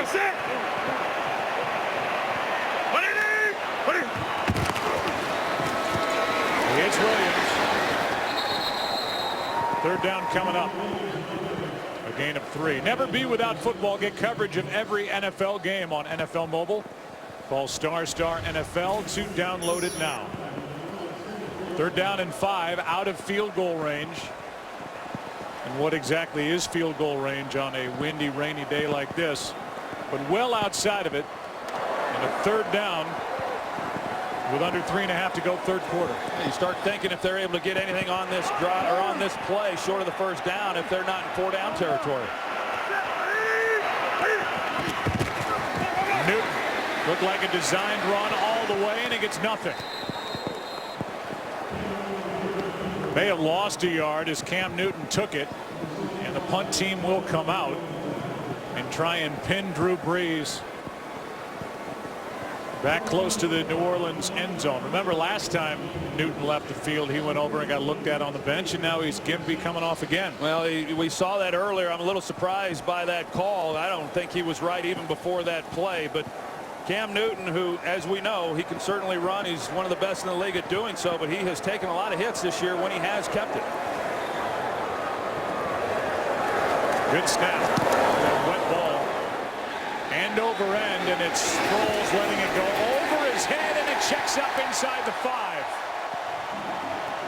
Down by Josh Thomas, and they're going to mark it at the 2.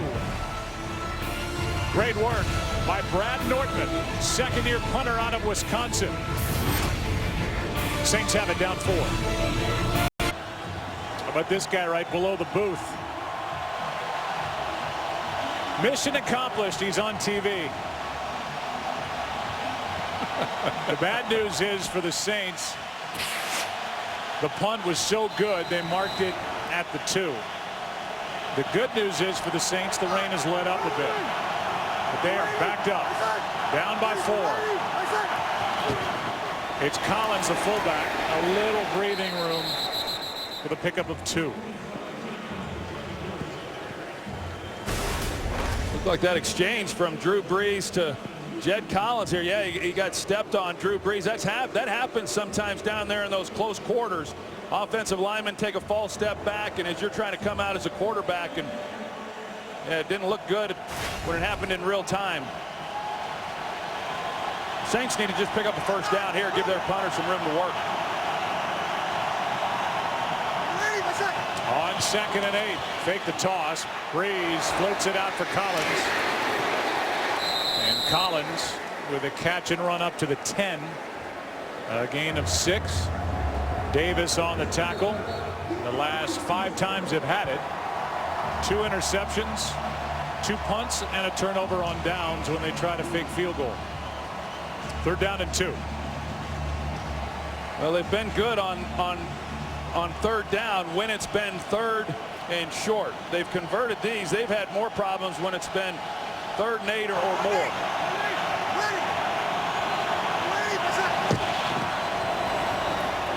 Brees. Thomas. Good play. Thomas Davis. And Pierre Thomas lost yardage on 3rd and 2. Kuechly and Davis have been brilliant. Oh, he's right here in the middle, Joe, and you know, there's a tendency when you've got fast pursuing linebackers like Carolina has that you can do some things and try to misdirect them a little bit and outflank them, but the Saints have tried throughout this game, and Kuechly and Davis have been there each and every time. They have been outstanding running sideline to sideline.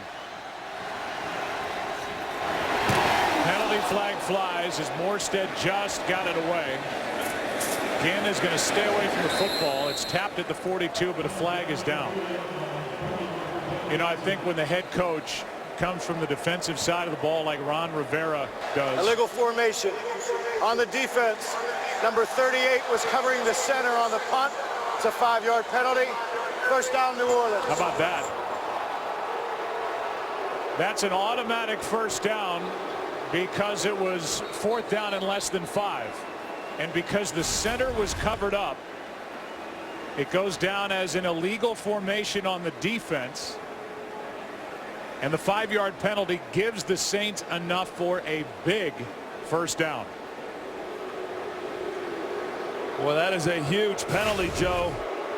They've changed that rule. You can't line up over the center. They're trying to protect those guys.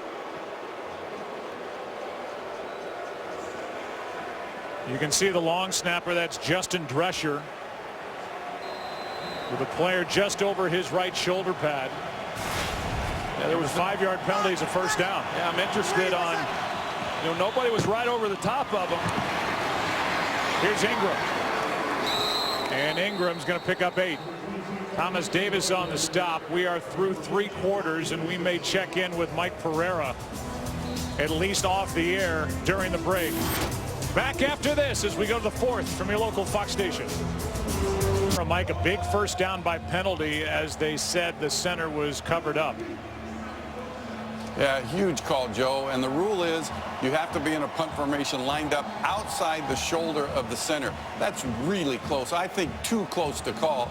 The umpire, and you can see he's in the offensive backfield where he's supposed to be. He doesn't get the great look at that like he would be on a field goal or a try. But to me, although technically that might be right, I think that's too close of a call to make. They called it against Robert Lester, a rookie, a free agent out of Alabama. And as Mike said, completely outside the shoulder pad, and I mean, he was right on the edge of that, and a huge call going against the Panthers for a first down for the Saints. Meanwhile, Mark Ingram was down during the break, and he leaves the playing field. He's going to get looked at. Ingram's had a pretty good day when he's had a chance to run it. Yeah, he has, so they're going to miss him. But I agree with Mike there, Joe, that in a situation like this, a game like this, yeah, technically the right call. The rule is in to protect the center and keeping guys from just canning the center as they have in the past. And, no one took a shot there at the center. I just think it's a questionable call, but a huge play as far as the Panthers at least not getting great field position and having the ball right now. Yeah, at the very worst, the New Orleans Saints, they at least buy a little bit of field position. 7-yard carry by Ingram. He's out. Kyrie Robinson is in, a rookie. And a reverse. Doesn't work. Handoff to Meacham, and he's brought down in the backfield. Play was made by Charles Johnson, who missed 2 games earlier this season with a knee sprain, and he wasn't fooled at all. No, he wasn't. He rushes up the field, and he's right there then to make a play. It's just a great job of knowing your assignment. You've got to be able to contain. He plays it straight, makes the play. The Saints just have not been able to do anything with misdirection or outflank this defense. Now 3rd down and 8.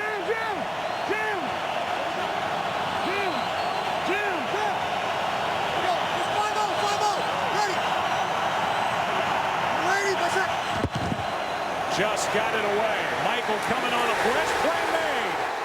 Pass to Thomas, and it's Kuechly again. What a game.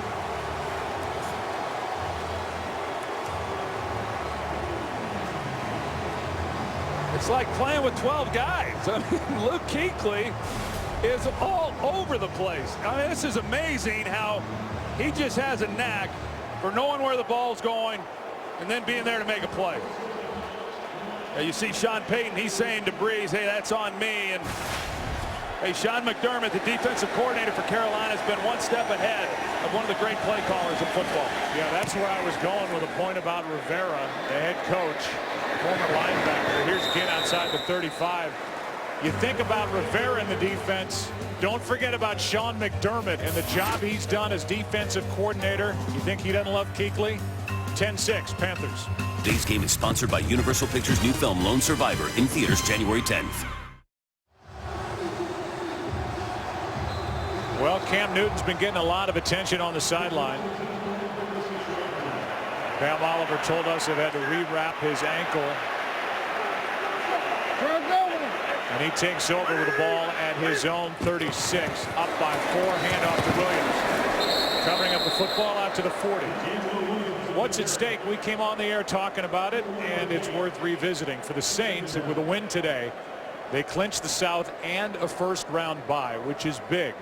For the Panthers, they clinch a playoff berth with a win. They would have to wait a week to clinch the division, but it would be their first playoff berth since 2008. 2nd and 6.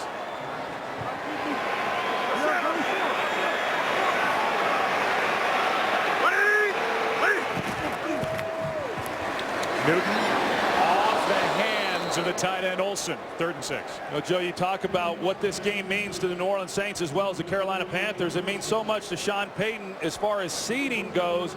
that he knows there's a number of guys on this team that don't really fully understand what it means to be the number 2 seed or the 4 seed or whatever, that he went through a PowerPoint presentation and showed these guys this week historically what it means to be the number 2 seed and how that increases your chances of moving forward. This is a huge game for both of these teams on what's going to happen moving into January. Now 3rd down and 6 for Newton. Pass is too high, and it doesn't look like Newton right now, Troy, can move around much at all. Well, he can't move, and the rain and the wet conditions have created some issues with him throwing the football, and I can relate. He is not wearing gloves. I could not throw a wet football. I wouldn't have any success in conditions like this. Pam was telling us that, you know, he has said the ball's slipping, coming out a little bit, and both those throws were high. Doesn't look like he can get his legs underneath him either, as he's been limping to the sideline the last couple of times they had it. Now 4th and 6, Nortman to punt it with the dangerous Derek Sproles waiting. Rain has basically stopped. Sproles lets it go over his head, and Nortman's done it again. Tapped down by Colin Jones, and they're going to mark it at the 3. Drew Brees backed up, down 4. I've seen better days. I've been star on many plays. I've seen better days. I've seen better days. Well, the rain has stopped. It was pounding down earlier. Cam Newton going over plays, had to change out his wristbands on the sideline, but right now the focus is on the defense of Carolina and the offense of Drew Brees, who has been really shut down today, the quarterback of the Saints. Starting at the 3 with Robinson in the backfield. And Kyrie Robinson takes it out across the 5, a gain of 3. You know, the defense obviously has been outstanding for Carolina. How about the special teams? You mentioned it going to break, Joe. The job of punter Brad Norman, twice now pinning these guys back, making them have to go the length of the field. This Carolina defense has been something. They won a game earlier in the year against the San Francisco 49ers, only scoring 10 points. This defense hadn't got a lot of help from their offense, but they have been outstanding. Nortman was actually drafted out of Wisconsin, 6th rounder last year. He's been good. 2nd and 7. Brees steps up. Pass is caught, and a big one. It's Jimmy Graham trying to outrace Thomas Davis, and Graham is into Carolina territory. That pass was contested at the catch, and once Graham got it, off he went. You're going to see the pocket and how Drew Brees navigates it to buy himself some time. He threw the ball perfectly. I mean, he saw the leverage that Drayton Florence had. And when you go for the ball like Florence did and you miss, boy, there's nobody there then to help you out. Longest play of the game, 46 yards for Jimmy Graham. Just his 3rd catch. But a big one. Here's Robinson. And Kyrie Robinson, who is a rookie, undrafted free agent out of West Texas A&M, takes over after the injury to Ingram. Gain of 7. You know, you talk about that play. It was huge, Joe, because you give your offense room to work, and those are the types of plays that ultimately lead to coming away with points. We'll see now if New Orleans is able to capitalize this. You keep thinking, as long as this Carolina defense has been on the field, when are they going to tire? But Luke Kuechly, he doesn't look like he's wearing down at all. Now 2nd and 3.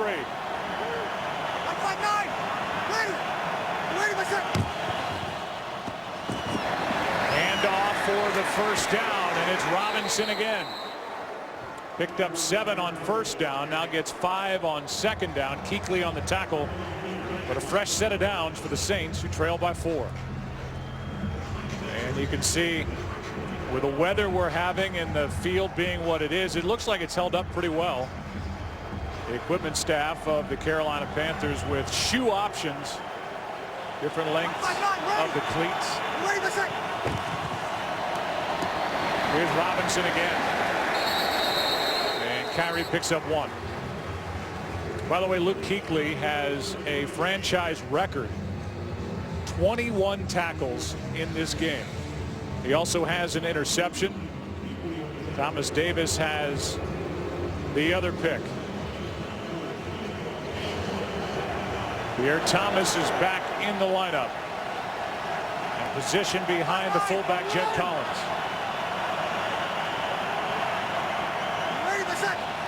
On second down.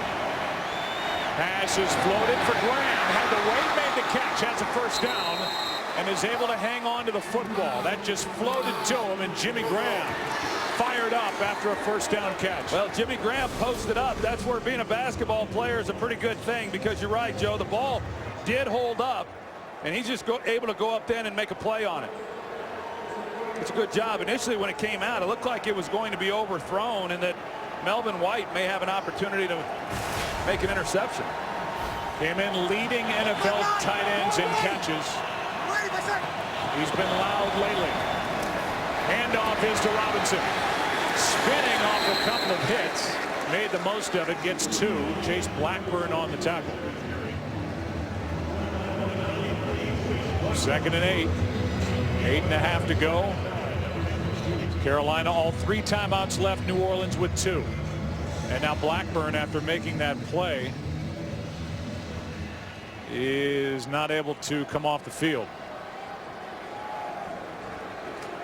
Yeah, I think Chase Blackburn, I think he's a good player too. He gets a little overlooked.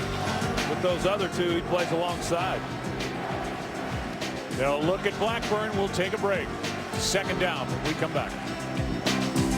This game is sponsored by Frost Brewed Coors Light, the game's most refreshing beer. Weather seems to have moved out of here. Wind has died down. The rain is gone. And it's 2nd and 9 for the Saints, who led at 1.6 to nothing. Now are down 10-6.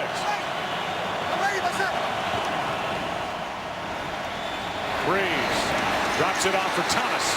Thomas has got a first down inside the 10. Kuechly on the tackle, but not before a catch and run of 13 yards. Got Kuechly to hold up just enough. You know, we've seen him make that play over and over, but it looked to me like Breeze was able to give him enough of a fake that made him settle just enough in order to allow Pierre Thomas to pick that first down up. Saints come up to the line quickly. Handoff is to Thomas. Down inside the 5. Mike Mitchell on the tackle, a gain of 4. 2nd and goal coming up. Well, this is a heck of a drive right here that started on the 3-yard line. The big play to Jimmy Graham is what set it up, and they've continued to move the football. This obviously is a big set of downs right here. The 46-yarder to Jimmy Graham that you alluded to is what presented this opportunity, and Pierre Thomas may have gotten a hand inside that face mask, so they stopped the clock momentarily. Thomas out. Ingram is back in. Good news for the Saints. And it's the 10th play of the drive, 2nd and goal.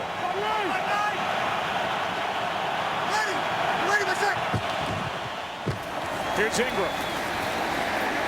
Ingram wrapped up immediately. Now 3rd down and goal. A lot of times you see Sean Payton trying to figure out, okay, what gives him the best chance here on 3rd down to come away with a touchdown. We see a lot of play action from the Saints on 2nd and goal. You know, you just don't know how much of a factor, the ball being wet, even though it's not coming down like it was, Joe. Still, the ball being snapped makes the ball slippery coming up, but they don't have a choice here on 3rd down.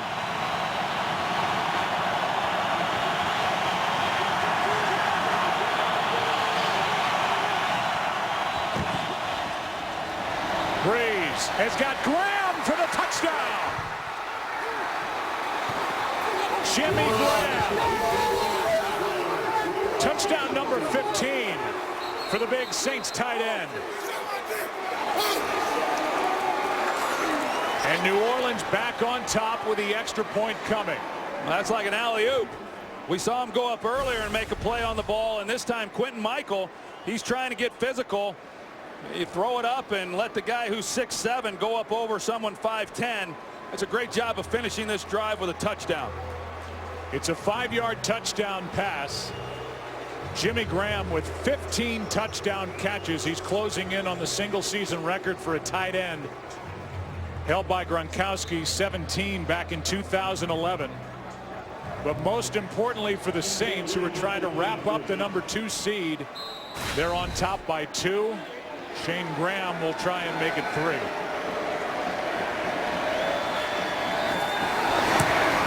And he does. What a game. This battle in the NFC South. Breeze has got touchdown pass number 35 of the year to frustrate Luke Kuechly. Saints up 3. How about that drive? And they went to their big guy, the tight end, Jimmy Graham. Saints had only 78 second-half yards before that 97-yard drive to regain the lead. Which at one point was 6. Now it's 3. And Carolina about to get it back. Ted Ginn waiting for it. Morstead kicks it away. Little air under it, so a chance for a return. And it's Ginn. Past the 20, not much more. And now we're going to welcome you inside our broadcast booth. Joe Buck and Troy Aikman with you on this rainy Sunday here in Carolina. Been a good game, and these two defenses on display. Both sides have played well. They really have, and we came into this game thinking that it was going to be a low-scoring game. That has proven itself out. And the big plays have really been the difference in this game so far. Both defenses have been exceptional. And Jimmy Graham, Carolina had kept him pretty quiet, you know, through most of this game. And then on that last possession, 3 receptions, and then he comes down with the touchdown. Ready. Only 4 yards this quarter. Carolina not able to sustain much against the Saints D. Here's Tolbert, the fullback. He's had a big year to the 25. A gain of 3. David Hawthorne on the stop. Again, if the Saints win, they have the number 2 seed. And that means a first-round bye. And to add on to what you said about Sean Payton, Troy, he said, I'm sure guys don't even know you get a bye week. And they don't.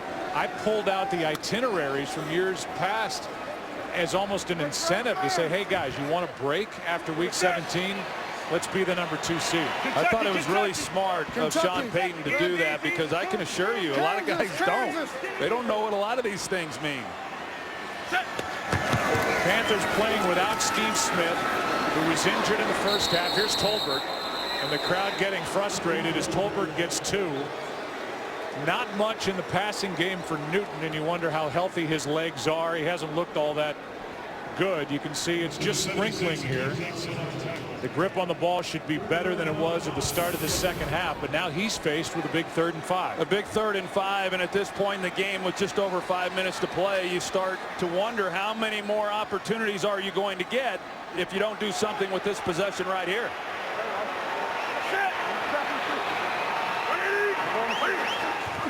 Blitz coming from the Saints. Newton throws high for Hickson.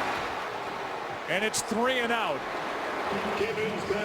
Troy, 118 of Carolina's 155 yards have come on just 3 plays. There's just been nothing with regard to a long sustained drive all day. Cam Newton's got to make this throw. I mean, there's pressure coming. He knows it's coming. Was pretty nonchalant about it in the pocket, but he had a wide open receiver to convert the 3rd down, and those are the ones you have to be able to make in a game like this. That is 6 3 and outs for the Carolina Panthers on offense. Fair catch by Sproles. Again, this January, a showdown between 2 of the most explosive offenses in the country. Good game. 13th ranked Oklahoma State, 8th ranked Missouri. AT&T Cotton Bowl Classic coverage begins Friday, January 3rd at 7:30, only on Fox. Here's that last throw by Newton on 3rd and 5. Yeah, you're going to see the pressure coming off the corner here and kind of the angle, and you see what he sees. I mean, he's got a wide open receiver. You just got to bring it down to where he can make a play on it, and the ball sails on him. Cam Newton, who came into this game with a quarterback rating of over 93 on 3rd down compared to under 80 a year ago. It had been a much better down for Newton and the Panthers here in 2013. Carolina 0 for 8 on 3rd down in this game. Here's Ingram. Now trying to chew up some clock and move the football against Ron Rivera's Panthers is this New Orleans offense. And it's been better in this second half for the New Orleans offensive line, have not allowed a sack after giving up 5 in the first half.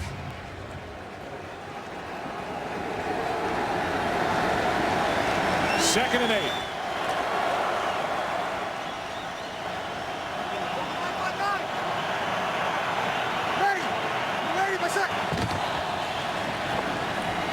Breeze incomplete.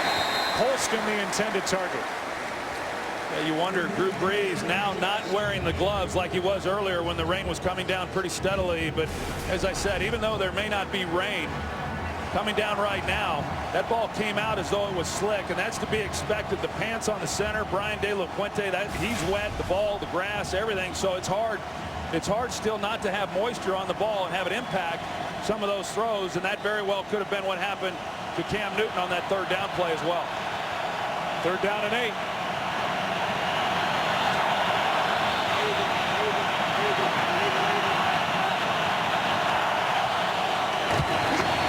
Breeze. Down he goes. And the first sack of this second half. Greg Hardy was there. Captain Munnerlyn was there. And a loss of 5 on third down. They bring the blitz once again. Captain Munnerlyn and Greg Hardy had a lot of guys that were running down Drew Brees, and an outstanding job defensively of being able to give the ball back to your offense with plenty of time left in this game. To 4 minutes and 3 seconds. 4:03 on the game clock, please. Thank you. They're going to put a little bit more time on. Right now, time not a factor. As we'll look back, not a lot of offense, good defense. It was Morstead with an onside kick early that resulted in 3 points and a 6-0 lead. Steve Smith down. He came back for one play. That's been it. He's out the rest of the day. 6 sacks of Drew Brees. D'Angelo Williams a long touchdown run, but then moments ago it was Jimmy Graham from 5 yards away. His 15th touchdown catch of the season. And now Cam Newton and the Panthers about to get it back down 3. Carolina with 2 timeouts. As they called a timeout, that's why they put the time back on the clock. A juggle on the catch. And Ginn is going to be knocked down near the 32-33 yard line. Abdul Kadus on the tackle. A return of 8 yards in the last 3 possessions. Have done nothing. It's been 3 3-and-outs. Well, the fact that Carolina is in this defense really speaks volumes to the way their own defense is played. When you've not converted a third down and you barely have over 100 yards throwing, and here you are with the ball with 3 minutes and 52 seconds to play, and all you need is a field goal to tie this thing up. It's a great job by this Carolina defense all afternoon. Newton on first down is going to be brought to the ground. A sack by the Saints, and it's Hicks. Akeem Hicks came in with 3.5 sacks, a loss of 7. Akeem Hicks right here, and the New Orleans Saints have matched this Carolina defense punch for punch. I mean, they've been exceptional as well, so they've got to come out, they've got to be able to make a stop and preserve this lead. And Akeem Hicks, he comes off the ball beautifully and makes a big play. Now Newton's been sacked 4 times. Breeze 6 times. Screen to the right. They have it for the tight end. That's Olsen.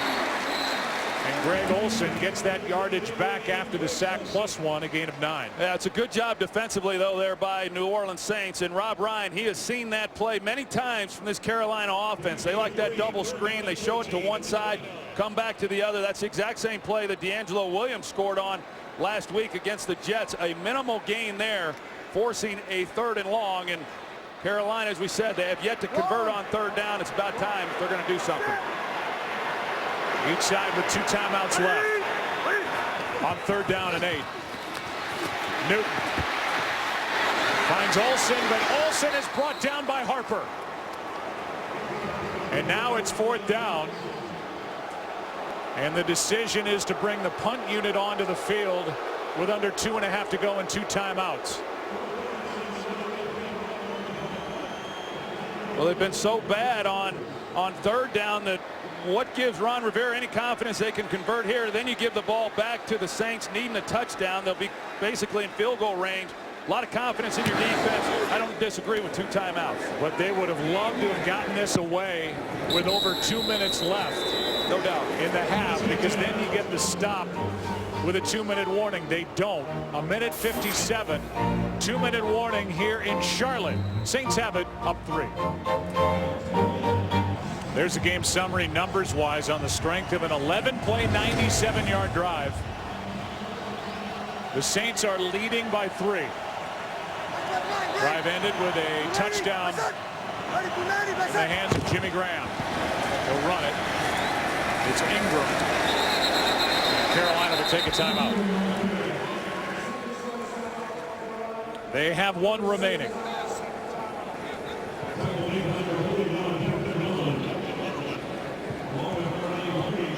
Cam Newton has missed on some chances in this game.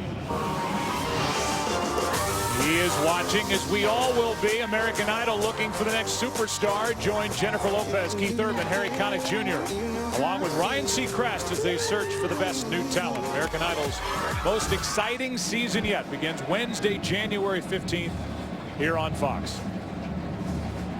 2nd down and 9 for the Saints. 1 timeout left for Carolina. Ready, my second. Handoff is to Robinson. No gain. Timeout, Carolina. Their final timeout. And a 3rd down coming up. And it's always that question. Do you try and throw and get the 1st down? Do you run the ball and run the clock down? Yeah, and you know, Joe, normally I'd say, hey, I'd put the ball in Drew Brees' hands. You know, maybe roll him out, give him a chance to see the field. Does he have a high percentage completion for the 1st down? Okay, turn it loose. Otherwise, you know, go down, keep the clock running. But we've seen some balls now come out of his hands a little differently because of the moisture on the ball. And, you know, you got to then look at it a little bit differently. I really believe that, you know, maybe they still roll Brees out, but I think he's going to be real careful if he turns it loose. And I wouldn't at all be surprised if Sean Payton just doesn't hand the ball off and say, hey, we'll rely on our defense with little time. They are going to hand it off. It's Ingram. Nice work by this Carolina front. A gain of 2. Latulele made the play. And now on 4th down, Ted Ginn Jr. will go back.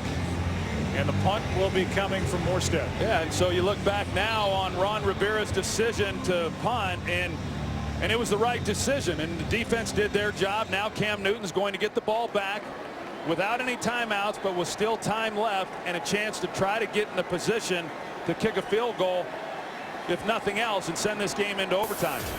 Sean Payton will use a timeout.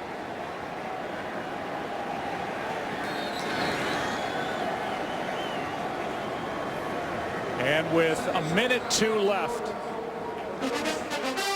we'll look ahead to next week's schedule. Fox NFL Sunday doubleheader. Regular season comes to an end. We don't know exactly which game will be on NBC on Sunday night. Therefore, one of these games could be taken away, or that could happen to CBS.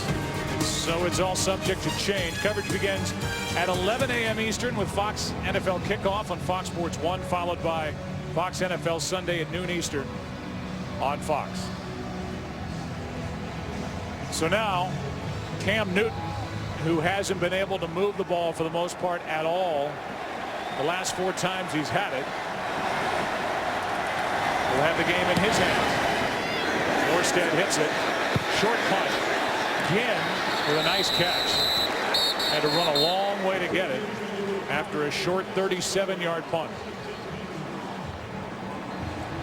So decent field position. No timeouts remaining for Carolina. Again, a win, and they're in the playoffs. The Saints, meanwhile, are looking at a defensive stop and securing Troy the #2 seed in the NFC playoff picture. Well, it all comes down to this drive right now, and Cam Newton's going to have to show an ability to move the football against Rob Ryan's defense, and something he's been unable to do throwing the ball throughout this game. 55 seconds left. Starting at the 35. Newton lets it go. He's got Ginn. Ted Ginn inside the 30.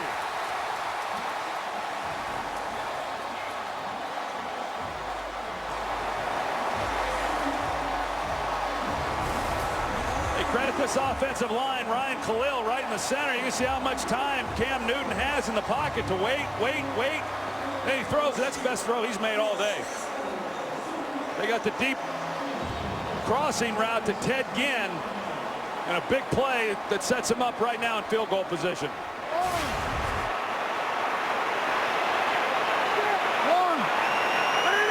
From the 28 on first down, Newton has it batted down, incomplete. Meanwhile, a lot's going on. Peyton Manning has now tied Tom Brady, Troy, with 50 touchdown passes on the season. As the Denver Broncos are taking on Houston, he's still got a week to go. That's the record. He ties the record, which Brady set back in '07. And the Dallas Cowboys have just gone up by 1 point over Washington. Redskins have about a minute left, down by 1, no timeouts. How about this game? 42 seconds left. The ball at the 28, 2nd and 10. Week 16 in the NFL. Newton. Pass is caught. That's Olsen. And the ball at the 14-yard line. Clock stops with 28 seconds left. These are two of the best throws I've seen from Cam Newton all day long. This one here, it's an out and up by Greg Olsen. Roman Harper, he didn't bite that badly. There wasn't a whole lot of room on that. Plus you have Malcolm Jenkins at the safety position driving on this throw, and it had to be perfect, and it was. The Panthers lost their home opener against Seattle. They've won 6 straight at home since. Well within Gano's range, but the Panthers right now are thinking touchdown and a victory. 2nd and 10 at the 14.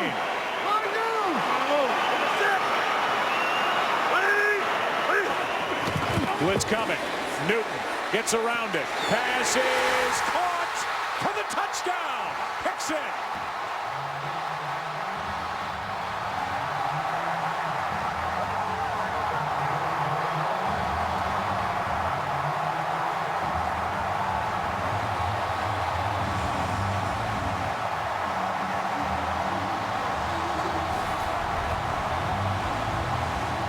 Malcolm Jenkins comes off the edge, and he gets no shot on Cam Newton, and he's completely unblocked. Cam Newton just brushes him aside as though he wasn't even there. He makes a nice throw, and what a drive by this Carolina Panther offense. It's a scoring play, so they give it a look. And that looks like a catch all the way, but they may give it a closer look. Is going to be reviewed. How about Dominic Hickson? Came in with 3 catches all year. No Steve Smith for the better part of this day. Hickson's got his first touchdown, and it is huge. Here comes the call from Gene Steratore. Looks like a good catch to us.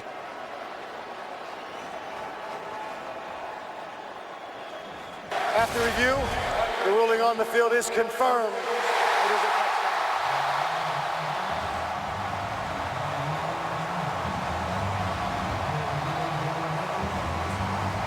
And here in Carolina with their 113th straight sellout, it hasn't been this loud in this stadium in a long time.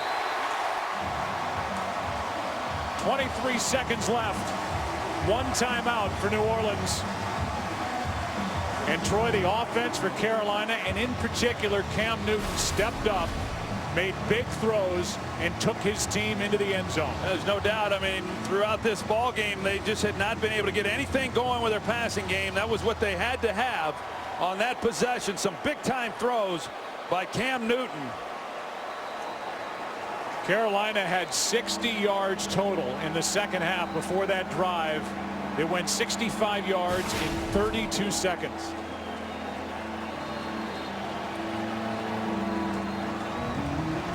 We welcome in a new audience, and if you're just joining us, what's at stake for the Carolina Panthers? They're 23 seconds away from stamping their ticket to the playoffs for the first time since 2008. They got the ball back. They had no timeouts. It took 32 seconds, and Cam Newton found Dominic Hickson. And for the former Giant, his first touchdown of the season in his first year in Carolina.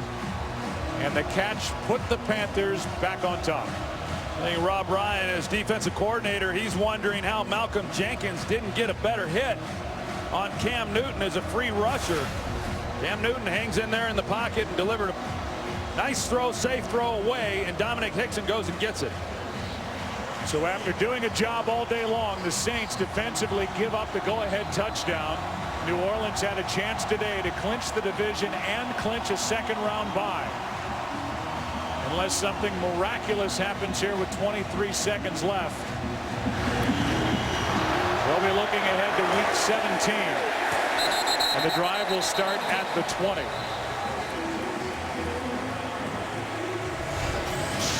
You were there in Foxborough, week 6.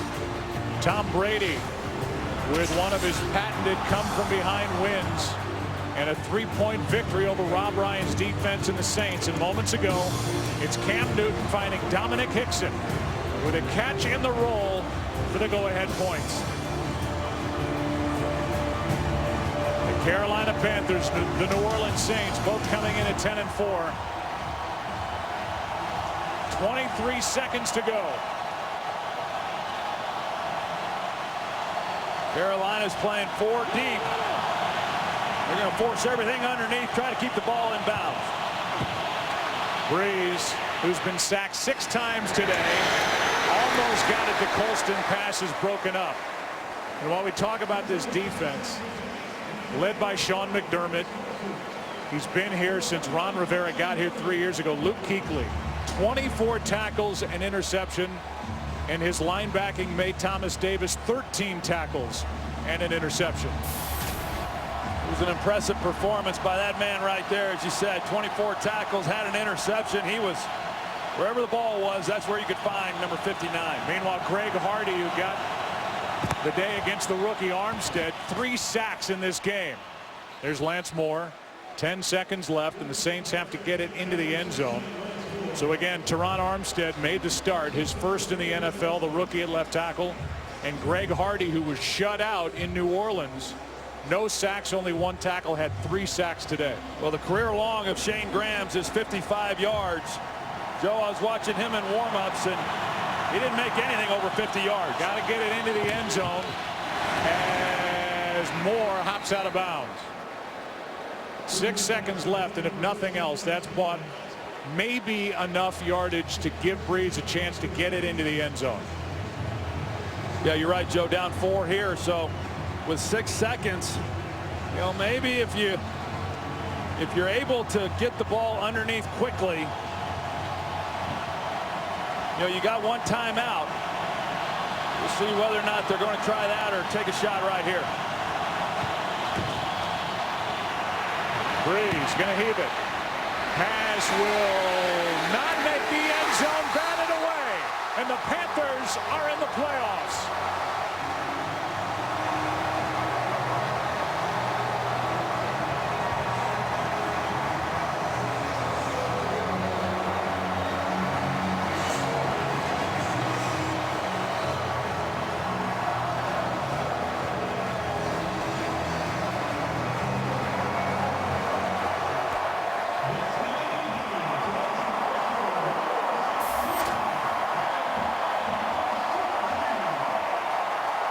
What a day for Luke Kuechly. What a drive by Cam Newton, and for Ron Rivera in his 3rd season, who was 14-22 through a 1-3 start this season. He and his Panthers have now won 10 of 11. Let's go down to Pam Oliver. Well, Cam, wasn't a whole lot of offense, but you got it when you needed it. Just tell me about that drive to get the go-ahead touchdown. It wasn't pretty. It was a lack thereof of offense in the whole game. But we got a lot of resilient guys that just kept pushing and kept fighting. And that's what this game is about. It's a team effort. The defense played lights out. And we knew coming into this game we was going to have a tough game. But, man, was it so close. What's possible for this Carolina Panthers offense, defense, special teams at this point? Well, we have to win games like this. It was close. It wasn't pretty, like I said. But this is the definition of a playoff team, a playoff game, real close, depending on the defense at times. But when we needed to score, we did. You sure did. Appreciate it, Cam. Thank you so much. Back to you. Cam, thanks. They still haven't wrapped up the division. They're at Atlanta next week. Meanwhile, the Saints are home against the Bucs. State Farm postgame show coming up. Panthers in the playoffs with a 4-point win over the Saints.